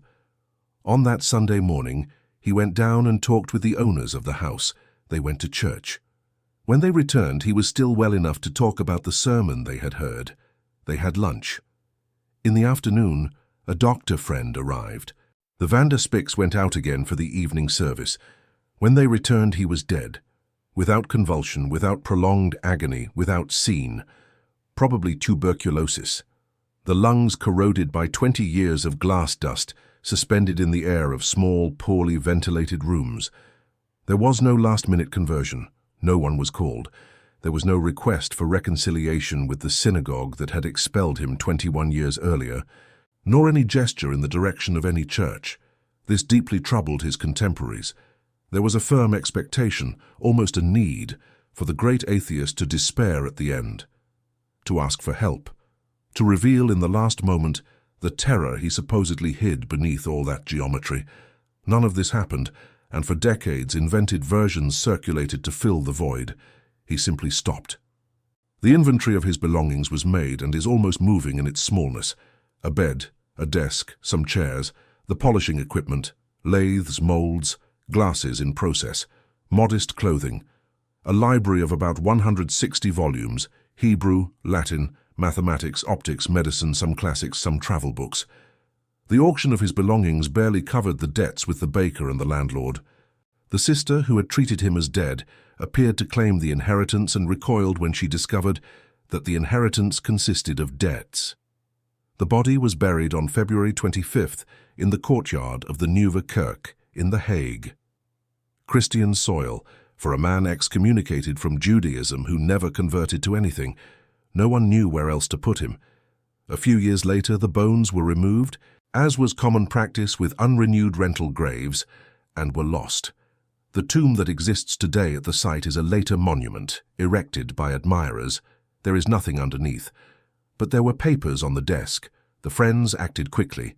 There was a small group, Jarig Jellers, a merchant who had abandoned business to study, Lodewijk Meyer, a doctor, Johannes Bouwmeester, Jan Ruwerts, the editor. People who risked imprisonment and ruin by doing what they did. They took the manuscripts, brought them to Amsterdam, and printed everything in a few months. It was published at the end of 1677 under the title Posthumous Works, with no author name on the cover, no identifiable publisher, no true place of printing. Just the initials BDS. It contained the Ethics, the unfinished treatise on method, an unfinished book on politics, a Hebrew grammar, and a selection of letters. In June 1678, the States of Holland formally banned the work. Selling, distributing, or possessing it became illegal. Too late. The volumes were already crossing borders. And that's where the strange part of the story begins, the part that happens after death and lasts for 200 years. Throughout the following century, being called a Spinozist was the intellectual equivalent of a condemnation. It didn't mean disagreeing with someone. It meant saying that the person was atheistic, immoral, and dangerous. The mere accusation was enough to destroy an academic career. Practically every important philosopher of the period wrote against him, and practically all of them read him very carefully before writing. Leibniz is the most revealing case. He visited Spinoza personally in The Hague in November 1676, just a few months before his death. They spent several days talking. Leibniz read parts of the Ethics still in manuscript. Then he spent the rest of his life downplaying the meeting in letters, insisting that it was a brief and unimportant visit, and publicly refuting the ideas he had absorbed in private. The association was too dangerous for someone who depended on aristocratic patrons and Christian courts. There was an official philosophy that was said in public, and a clandestine reading that was done in private. Spinoza inhabited the latter. Manuscript copies of radical texts circulated underground, often under false titles. Pirate translations appeared in French and English. The theological political treatise was bound with covers of medical treatises and history books to cross customs. The intellectual underground of 18th century Europe was built on top of him. And then in 1785 something happened that no one predicted. The philosopher Friedrich Jacobi published an account of private conversations he had with Gotthold Lessing, the most respected German writer of the time, who had already passed away by then. According to Jacobi, Lessing had privately admitted that there was no true philosophy beyond that of Spinoza. The scandal was immediate and national. It became known as the pantheism dispute, and involved practically the entire German intelligentsia, Moses Mendelssohn, Herder, Goethe, and consequently all the young people who were forming Romanticism and idealism. Jacobi published it as a denunciation.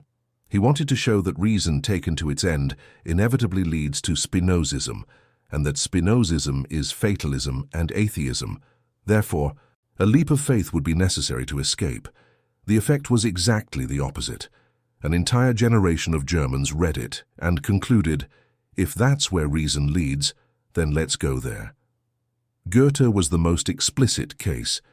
He wrote that reading Spinoza had calmed him deeply, and that he found there a disinterest, an absence of personal demand regarding the universe, that reorganized his way of seeing nature.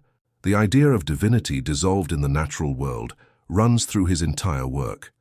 Hegel wrote that being a Spinozist is the necessary beginning of all philosophy, that one must have passed through there before being able to think anything else. Schelling built his system in direct dialogue with him. Nietzsche, much later, upon discovering Spinoza in a library, wrote to a friend in astonishment that he had found a precursor, someone who also denied purpose, divine will, and the moral order of the world. He spoke of 5 points of agreement and said he felt less lonely. Einstein in 1929 responded to a telegram from a rabbi in New York who asked if he believed in God. The response was that he believed in the God of Spinoza, who reveals himself in the harmonious order of what exists, and not in a God who concerns himself with the destinies and actions of human beings. The rabbi asked why he was concerned about the influence of scientific atheism. He received back the name of the excommunicated man in Amsterdam. And it's not just philosophy. Modern biblical criticism, an academic discipline taught today in Catholic, Protestant, and Jewish seminaries, uses the method he described in the treatise. The idea that texts have multiple sources, layers of editing, and determined historical contexts is now technical consensus. He was excommunicated for suggesting it. The separation of church and state, freedom of expression as the foundation of political stability, the idea that no one can be forced to believe in anything, all of this is in the last pages of the banned book of 1670, written 70 years before the revolutions that would turn it into law. The psychology of emotions he constructed, affections with identifiable causes, transformation through understanding, one affection only being overcome by another affection, was rediscovered by cognitive therapy in the 20th century, which today explicitly cites him as a precursor.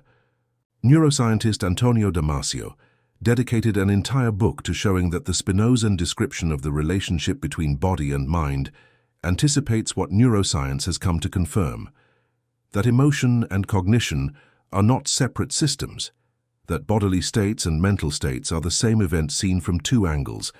That was exactly what he asserted in 1675, without a laboratory, without a microscope, just following the argument. And there's one last thing that needs to be said, because it's the most improbable of all. In 2015, almost 400 years later, a rabbi from Amsterdam publicly brought up the question of revoking the cherem. There was a symposium in the community. Experts were consulted. The discussion was serious and open. The decision was to maintain it. The argument presented was that Spinoza never asked to be readmitted, and that the ideas for which he was expelled remain incompatible with Judaism as that community understands it, which, looking from the outside, has an almost admirable coherence on both sides. He never asked for anything. They never conceded anything. The tear in the coat remains exactly where it was. I left a question hanging at the beginning of this story, and it's time to face it head-on. If no one is listening, no will, no judgment, no plan kept especially for your case, why would you continue trying to be a decent person? The question has an embedded assumption, and it needs to be unearthed before answering. The assumption is that human morality works by incentive, that people are good because they fear consequences and hope for rewards, that remove the watcher and behavior crumbles. It's the oldest thesis of moral theology. Without God, everything is permitted. Spinoza finds this empirically false and philosophically humiliating. Empirically false because history does not support the correlation. Intensely religious societies have produced inquisitions, holy wars, organized massacres. People convinced they are under divine surveillance, have committed atrocities without any difficulty of conscience, often precisely because they believe they are executing the will that watches over them. And philosophically humiliating because it describes a kind of despicable creature. Someone who only doesn't steal because they fear punishment is not an honest person. They are an opportunist under supervision. Spinoza is direct about this. Those who act well only out of fear of punishment are being driven by a passion, not by understanding. They remain in servitude. The conduct is acceptable. The internal state is enslaved. And then he offers the inversion that underpins his entire ethical system. You don't need external surveillance because good conduct is not a cost, it's an effect. Go back to the conatus, the principle from the previous block. Everything that exists strives to persevere in its being. You want to continue existing, and you want to exist with more power, not less. Now observe what certain actions do to your power.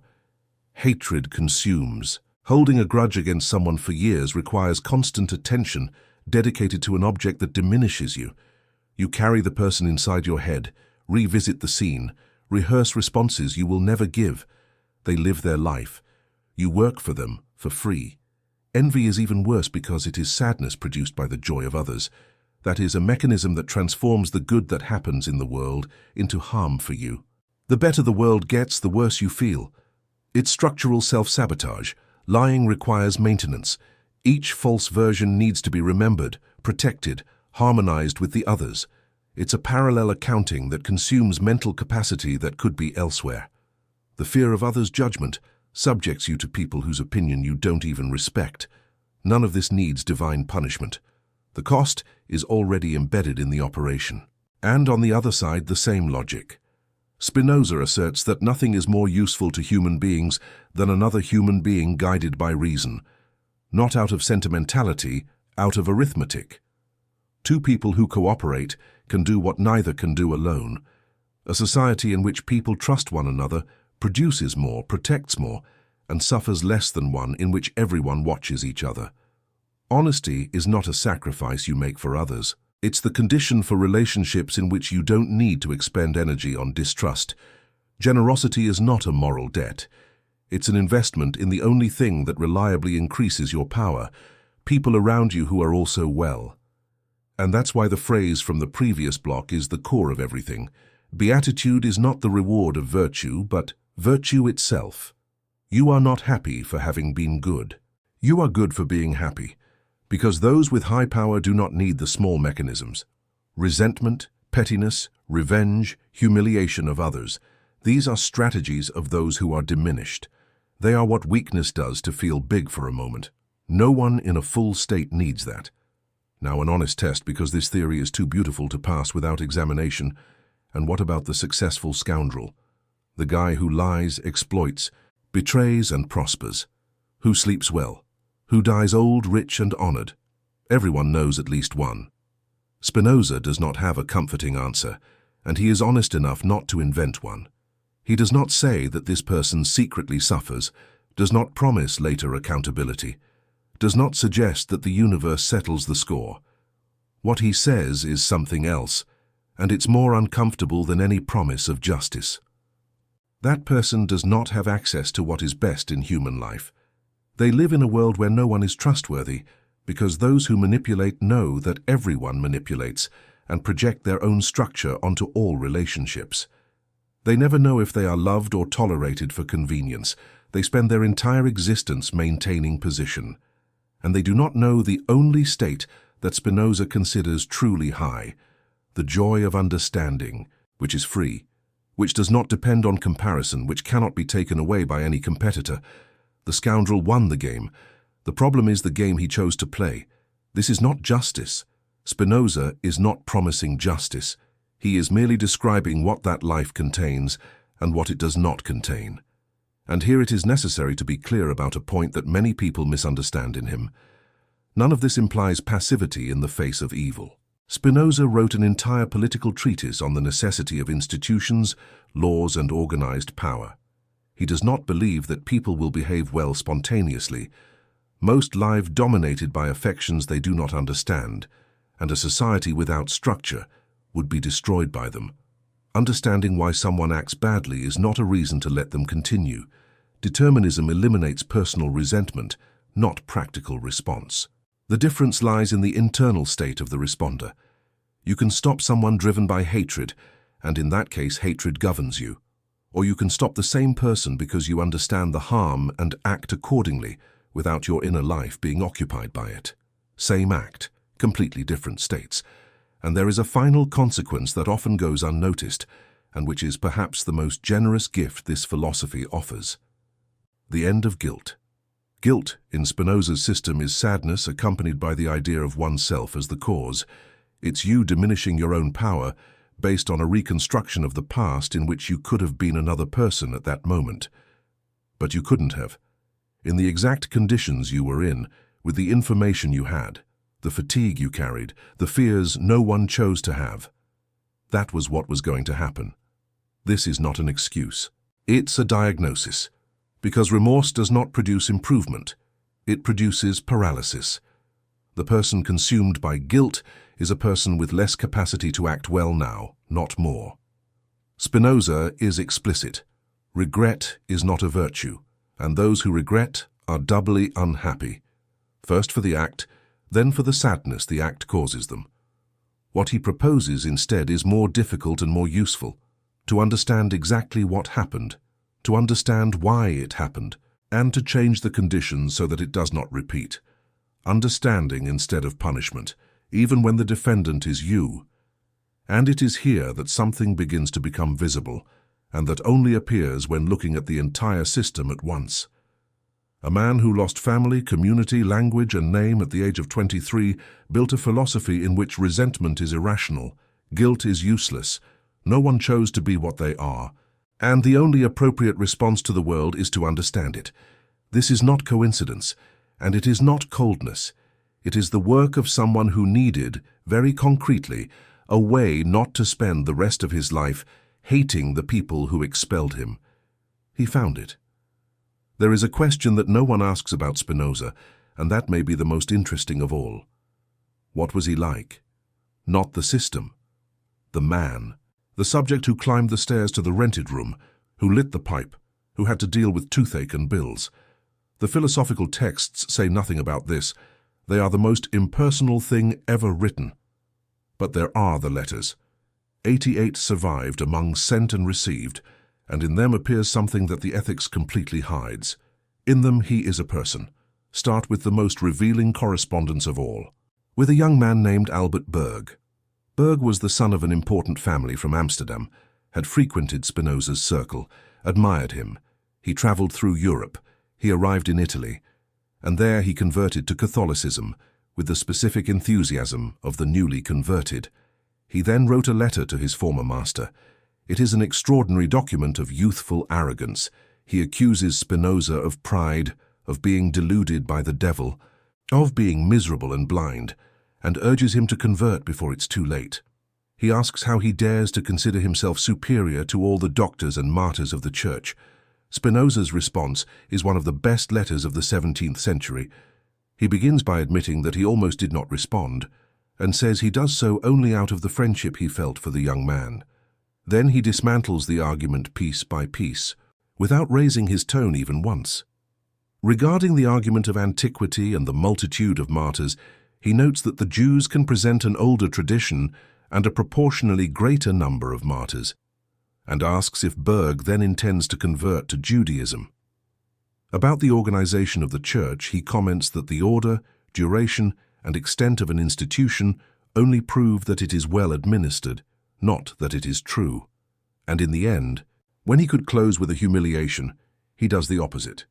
He says he does not intend to argue further, wishes the young man to find what he seeks, and signs wishing him well. No resentment, no final irony. Someone had just called him miserable and blind, and the response is clean. Then there is the correspondence with Willem van Blijenberg, a grain merchant with theological pretensions. The guy writes asking questions about the problem of evil.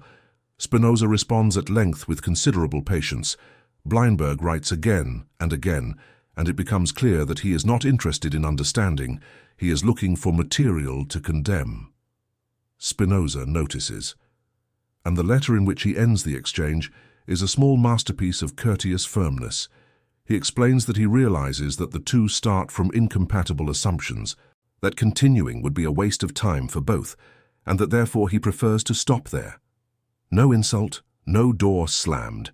He knew how to end conversations. It's a skill rarer than it seems. And there is the scientific correspondence, which shows a side that no one expects. With Henry Oldenburg, Secretary of the Royal Society of London, he exchanged letters for years about experiments, about chemistry, about Robert Boyle's research. He discussed technical details of nitro and fluidity. With Christian Huygens, he discussed optics and the shape of lenses for telescopes. Spinoza was not an isolated philosopher ruminating on God.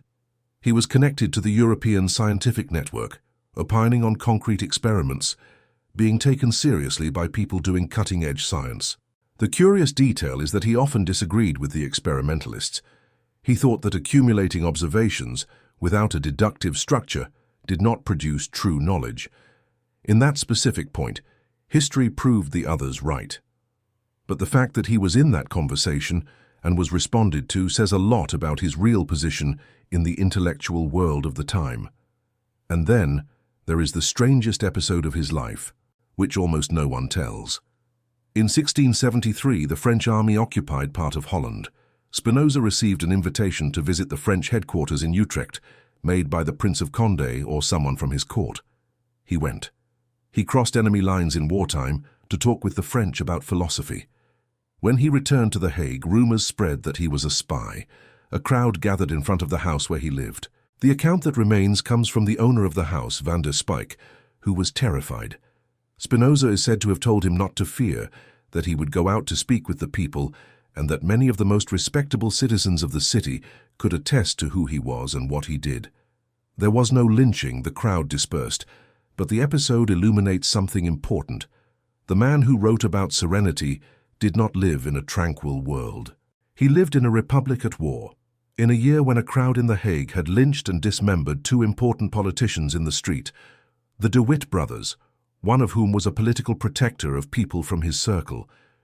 It is said that Spinoza, upon learning of the lynching, wrote on a piece of paper the Latin expression for the apex of barbarism and wanted to nail it at the crime scene. Van der Spijk locked the door to prevent him. If it's true, and it's one of the most cited accounts about him, it shows someone who was not immune, who felt, who had at least once a perfectly irrational and dangerous impulse. The philosopher of serenity almost got killed by a crowd because he couldn't stay quiet. And finally, there is the invitation from Heidelberg mentioned back there, and which deserves the full text. In February 1673, a professor named Fabritius wrote on behalf of the Elector Palatine, offering the chair of philosophy, salary, broad freedom to philosophize, and the clause, as long as it was not used to disturb the established religion publicly. Spinoza took more than a month to respond, suggesting that he considered it seriously. The refusal is polite and devastating. He says he does not know within what limits that freedom should be contained, so that it does not seem to disturb the established religion, and notes that conflicts arise less from religious zeal than from the diversity of human passions, something he had already experienced in a private and solitary life, and which would be much worse in a public position. He adds that he feared teaching would consume the time he dedicated to philosophizing, and he concludes by saying that he does not desire another position, and that only his love for tranquility makes him refuse. The love for tranquility. He was 40 years old. He had 4 years of life ahead, and probably knew he did not have many. He chose the lenses. Put all this together and a figure appears, someone extremely educated, who responded to insults with arguments, someone economically modest by choice, not by incapacity. He refused a pension from a wealthy friend and later accepted only a fraction of the offered amount, saying that the excess would distract him. Someone who refused to dedicate a book to Louis XIV in exchange for money. Someone who talked with homeowners about Sunday sermons without mocking their faith. Van der Spijk, the Calvinist painter who hosted him until the end, always spoke of him with affection, his wife too. It is not the kind of thing said about an unbearable guest. Someone who smoked a pipe, liked to observe spiders. There is a report that he would make them fight and laughed at it, which is slightly disturbing and completely human. And someone who, having lost everything at 23, did not build a philosophy of revenge, that is the point. He would have every right to write a furious book. He had material. He had motive. He had rhetorical talent in abundance. The letters prove that. Instead, he wrote a book in which hatred is defined as a diminishment of power, resentment as irrationality, revenge as servitude. Someone who was publicly cursed and forbidden to speak to his own sister wrote that those who hate are being defeated, not victorious, not because he was a saint, because he understood the mechanics and chose not to pay that price. Any philosophy that survives 4 centuries survives because someone attacked it well and it endured. Spinoza was attacked by very good people, and some of those objections still stand, not knocking down the system but showing where it creaks. It is worth examining them honestly, because a portrait that only presents the successes is not a portrait. It is propaganda. The first objection is the oldest and most obvious. If God has no will, does not listen, does not judge, and does not intervene, why continue calling this God? Would it not be more honest to say nature, universe, reality, and abandon the word? The accusation is old, that Spinoza maintained the religious vocabulary only as camouflage, to be able to say atheistic things without being burned. It is a serious accusation and not absurd. He lived in a Europe where the accusation of atheism could cost a life, and he knew that perfectly. But the evidence does not support the reading. If it were camouflage, he would have camouflaged better, and above all, he would have published. A man who hides atheism under pious language wants the book to circulate. Spinoza shelved the ethics and published nothing in the last 7 years of his life. It is not the behavior of someone who built an efficient disguise. And there is the language of the last pages of the book, written for no one to read while he lived. The tone there is one of rapture, someone speaking of beatitude, of eternity, of a love that is the highest thing that exists. It is not cynicism. It is the closest thing to devotion he wrote. Still, the objection has a valid core. He uses the word God for something so different from the common use that communication becomes compromised. When a believer and a Spinozist say God, they are not talking about the same thing, and the identical word hides the difference instead of revealing it. The second objection is more technical and harsher. Where do particular things come from?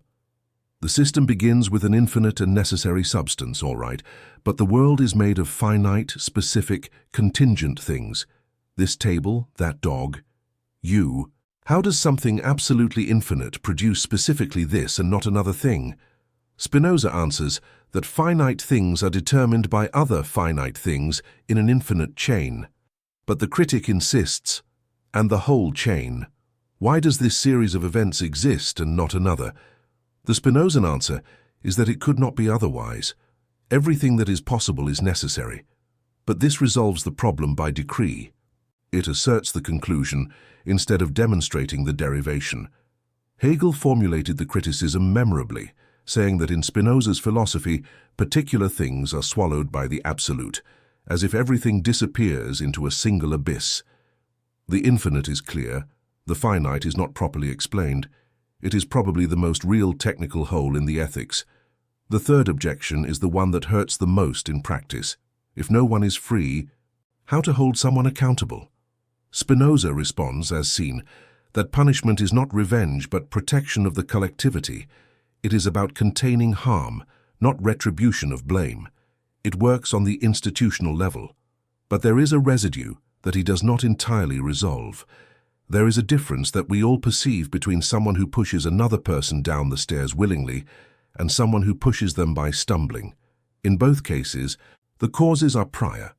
In the system, both are equally determined, and even so we consider the cases morally distinct, and it is hard to say that we are wrong in doing so. Spinoza can accommodate this by talking about degrees of adequacy of action to the nature of the agent. But common moral intuition resists and continues to resist. The fourth objection comes from those who are suffering, and it is the one that matters most. Is understanding enough? Spinoza says that an affection ceases to be a passion when we form a clear and distinct idea of it. Someone who has lost a child will find this and ask, does understanding the causes of cancer restore anything? He does not answer this question satisfactorily anywhere, and there is something structurally cold in the system at this point, because the proposal is always the same, to understand better. And there are pains in which understanding does not reach. The possible defense is that he never promised absence of pain. He promised that understanding alters the relationship with pain, not that it eliminates it. But there is a difference in temperature between someone writing this in a quiet room and someone trying to apply it at a wake. The fifth objection is the one Nietzsche formulated, and it is the most elegant of all. He admired Spinoza. He called him a precursor, listed the points on which they agreed, and then he accused him exactly of what Spinoza denounced in others. Nietzsche asked, why does someone build a philosophy in which resentment is irrational and the desire for revenge is servitude?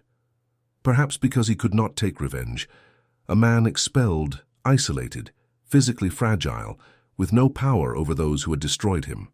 What philosophy would be useful to him? One in which power does not matter.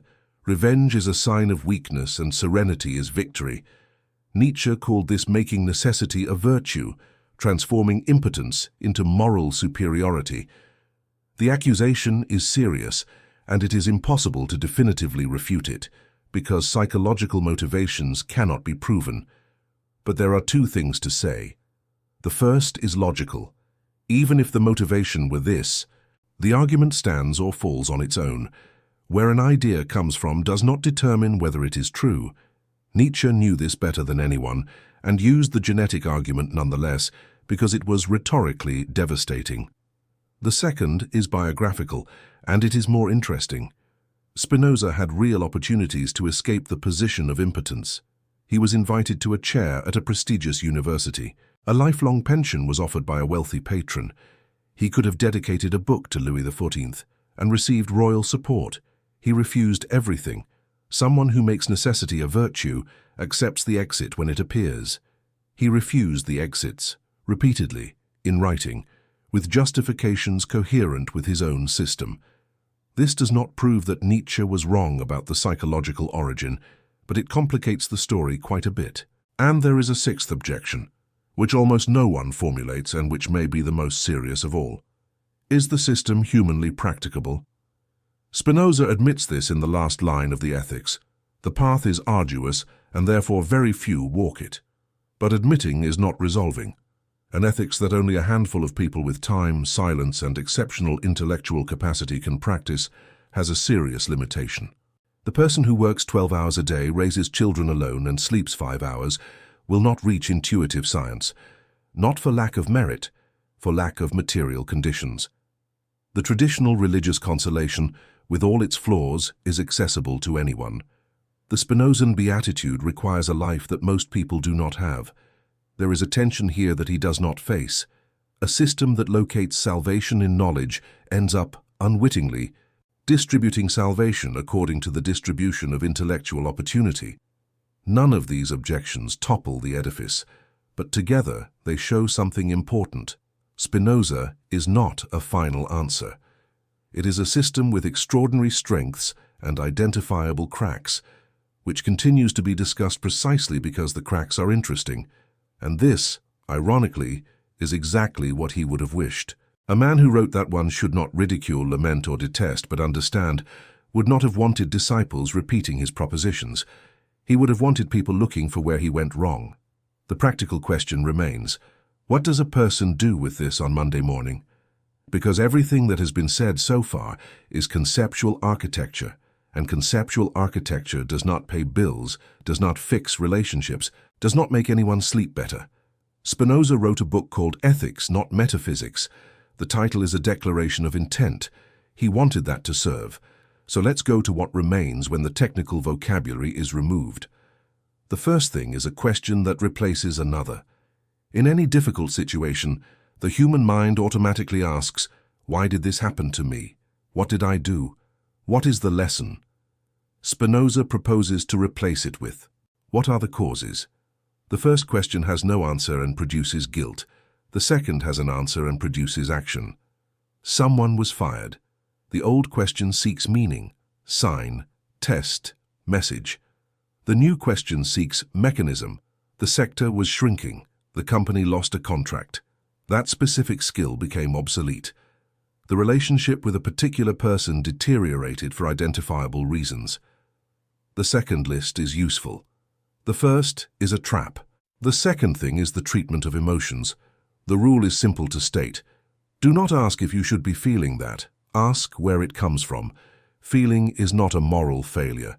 It is an event with a cause. Being ashamed of feeling anxiety is like being ashamed of having a fever, and produces the same result, which is a second layer of suffering piled on top of the first. That irritation that lasts all day is usually not with the person who triggered it. It is bad sleep, it is unacknowledged fear, it is an old scene being repeated in another scenario. And the moment you identify it, it loosens. It does not disappear. It loosens. The third is about people. No one chose to be who they are. The difficult person at work, the impossible relative, the person who hurt you. They are all products of causes you do not know. This does not obligate you to live with anyone. Spinoza is clear that avoiding what diminishes your power is rational, but it removes resentment from the equation. You can distance yourself without carrying the person in your head for the next 10 years, working for free for someone who does not even know this accounting exists. The fourth is about guilt. Regret, in the system, is not a virtue, it is double sadness, for the act and for the sadness of the act. What you did with what you had at that moment, that level of information, that fatigue, that fear. There was no other person available there. What remains useful is to understand the conditions and change them. The rest is a waste of power that could be used now. The fifth is about hope and fear, and it is the most counterintuitive. They are the same mechanism. Who hopes, fears. Both depend on uncertainty about something you do not control, and both leave you suspended, oscillating according to news. Spinoza does not propose to replace fear with hope. He proposes to exit both, shifting attention from the uncertain outcome to what is effectively within your reach now. It is not optimism, it is another place. And the sixth, which is the center of everything. Seek what increases your power of existence and avoid what diminishes it. It is not hedonism. Many pleasant things diminish. Gossip gives immediate pleasure and produces a world in which you are also talked about. Resentment has a good taste in the moment and then consumes attention for years. And many difficult things increase. Learning something that requires effort, having a conversation you have been postponing, sustaining a discipline that hurts at first. The criterion is not comfort. It is whether it leaves you more capable of acting afterward. And finally, the only thing Spinoza considers truly high. Understanding, not as a school obligation, not as accumulation. As that specific moment when something opens up inside and you understand how it works, and feel a joy that serves no purpose. He says that this joy is the highest we are capable of, because understanding anything is to touch directly the unique substance expressing itself there. There is no intermediary, there is no ritual, there is attention. What remains in the end is this. Nothing was sent, nothing is punishment, no one is disappointed with you, there is no hidden lesson in your loss. There are causes and they can be understood, and understanding is the only thing that effectively changes anything. Return to the scene of the hospital corridor. 3 in the morning, white light, someone negotiating with silence. Spinoza does not take this person out of there. He cannot. What he does is remove one thing from their head, the suspicion that there is someone on the other side evaluating whether they deserve it, because this suspicion is what transforms pain into a legal process. The person who believes in divine will suffers not only the loss, they also suffer the question of what they did to deserve it, the doubt of whether they prayed enough, the suspicion that another person would have been spared. They suffer twice. Spinoza removes the second layer, not out of cruelty. On the contrary, he was convinced that this layer is responsible for most of the avoidable human suffering. There was no judgment, there was no message. There were causes, many, intertwined, most beyond anyone's reach. Is this cold? It is, but compare it with the alternative. A father spending 30 years convinced that he lost a child because he failed some test that no one explained to him. Coldness that frees or warmth that condemns. He chose the former and knew exactly the price. And there is the other half, which almost everyone forgets to mention. The system does not end in emptiness. It ends in participation. If nothing exists outside of substance, then you are not a stranger observing the universe from afar, waiting to be authorized to enter. You are the universe happening at a specific point for a specific time. There is no distance to be overcome. You are already inside. You always were. What traditional religion offers as a future promise, closeness, belonging, union, Spinoza affirms as a present fact. It is not something to be earned. It is the description of what is already the case. The difference is that no one will congratulate you for it. In this sense, his philosophy is the most generous and the most austere at the same time. It gives everything immediately and promises nothing beyond. The last thing is missing, and it is what the excommunication explains. 23 years. Curse read aloud. Family forbidden to speak to him. Name cut off. And 21 years later, in a rented room, a book in which resentment is defined as diminishment, revenge as servitude, and hatred as a state in which the one who hates is the defeated. He did not forgive out of kindness. Forgiveness does not appear in the system. He understood. He understood that those men acted determined by fear, the specific fear of a community of survivors who had seen what happens when an identity is destroyed. They did not freely choose to be relentless. They were produced by a century of bonfires.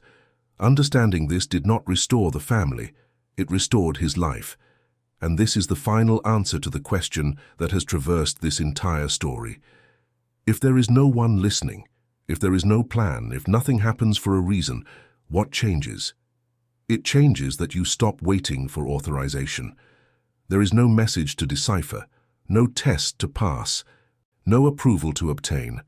There is a finite amount of time, a world that can be understood, and people around who also did not choose to be who they are. What you do with this is the only thing that is still open.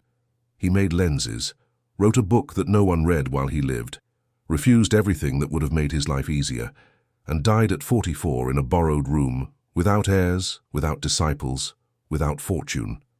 350 years later, we are still here discussing. It is hard to imagine better proof that he was right about where the power of a life really accumulates. One last image. Rheinsberg, an afternoon between 1661 and 1663. A room upstairs, window facing the weak northern light. A man holds against the brightness a glass disc that he has spent days polishing. He turns it slowly. He looks for distortions. The object in his hand exists for one single purpose, to allow someone to see what they could not see with the naked eye. He did this with glass during the day and with arguments at night, and he never seemed to notice that they were the same craft. That is all that Spinoza was. Someone who spent 21 years building precision instruments to look better, first at the stars and the drops of water, then at God, at fear, at envy, at his own excommunication, and who died convinced that looking clearly is the highest thing a human being does. He left no followers. He did not found a school. He did not want to. He left a method and the explicit recommendation that no one repeat it for authority. Do not ridicule, do not lament, do not detest. Understand. If you have made it this far, you probably did not do so to agree with everything. You did so because at some point in this story, something you already suspected alone at night appeared formulated in writing. Spinoza did not write to convert. He wrote for the people who were already suspicious. So here remains the only thing he would ask, and which is the last line of the book he never saw printed, that it is difficult, that almost no one walks the entire path, and that everything excellent is as rare as it is difficult. He knew he was speaking to few people. He was speaking to you.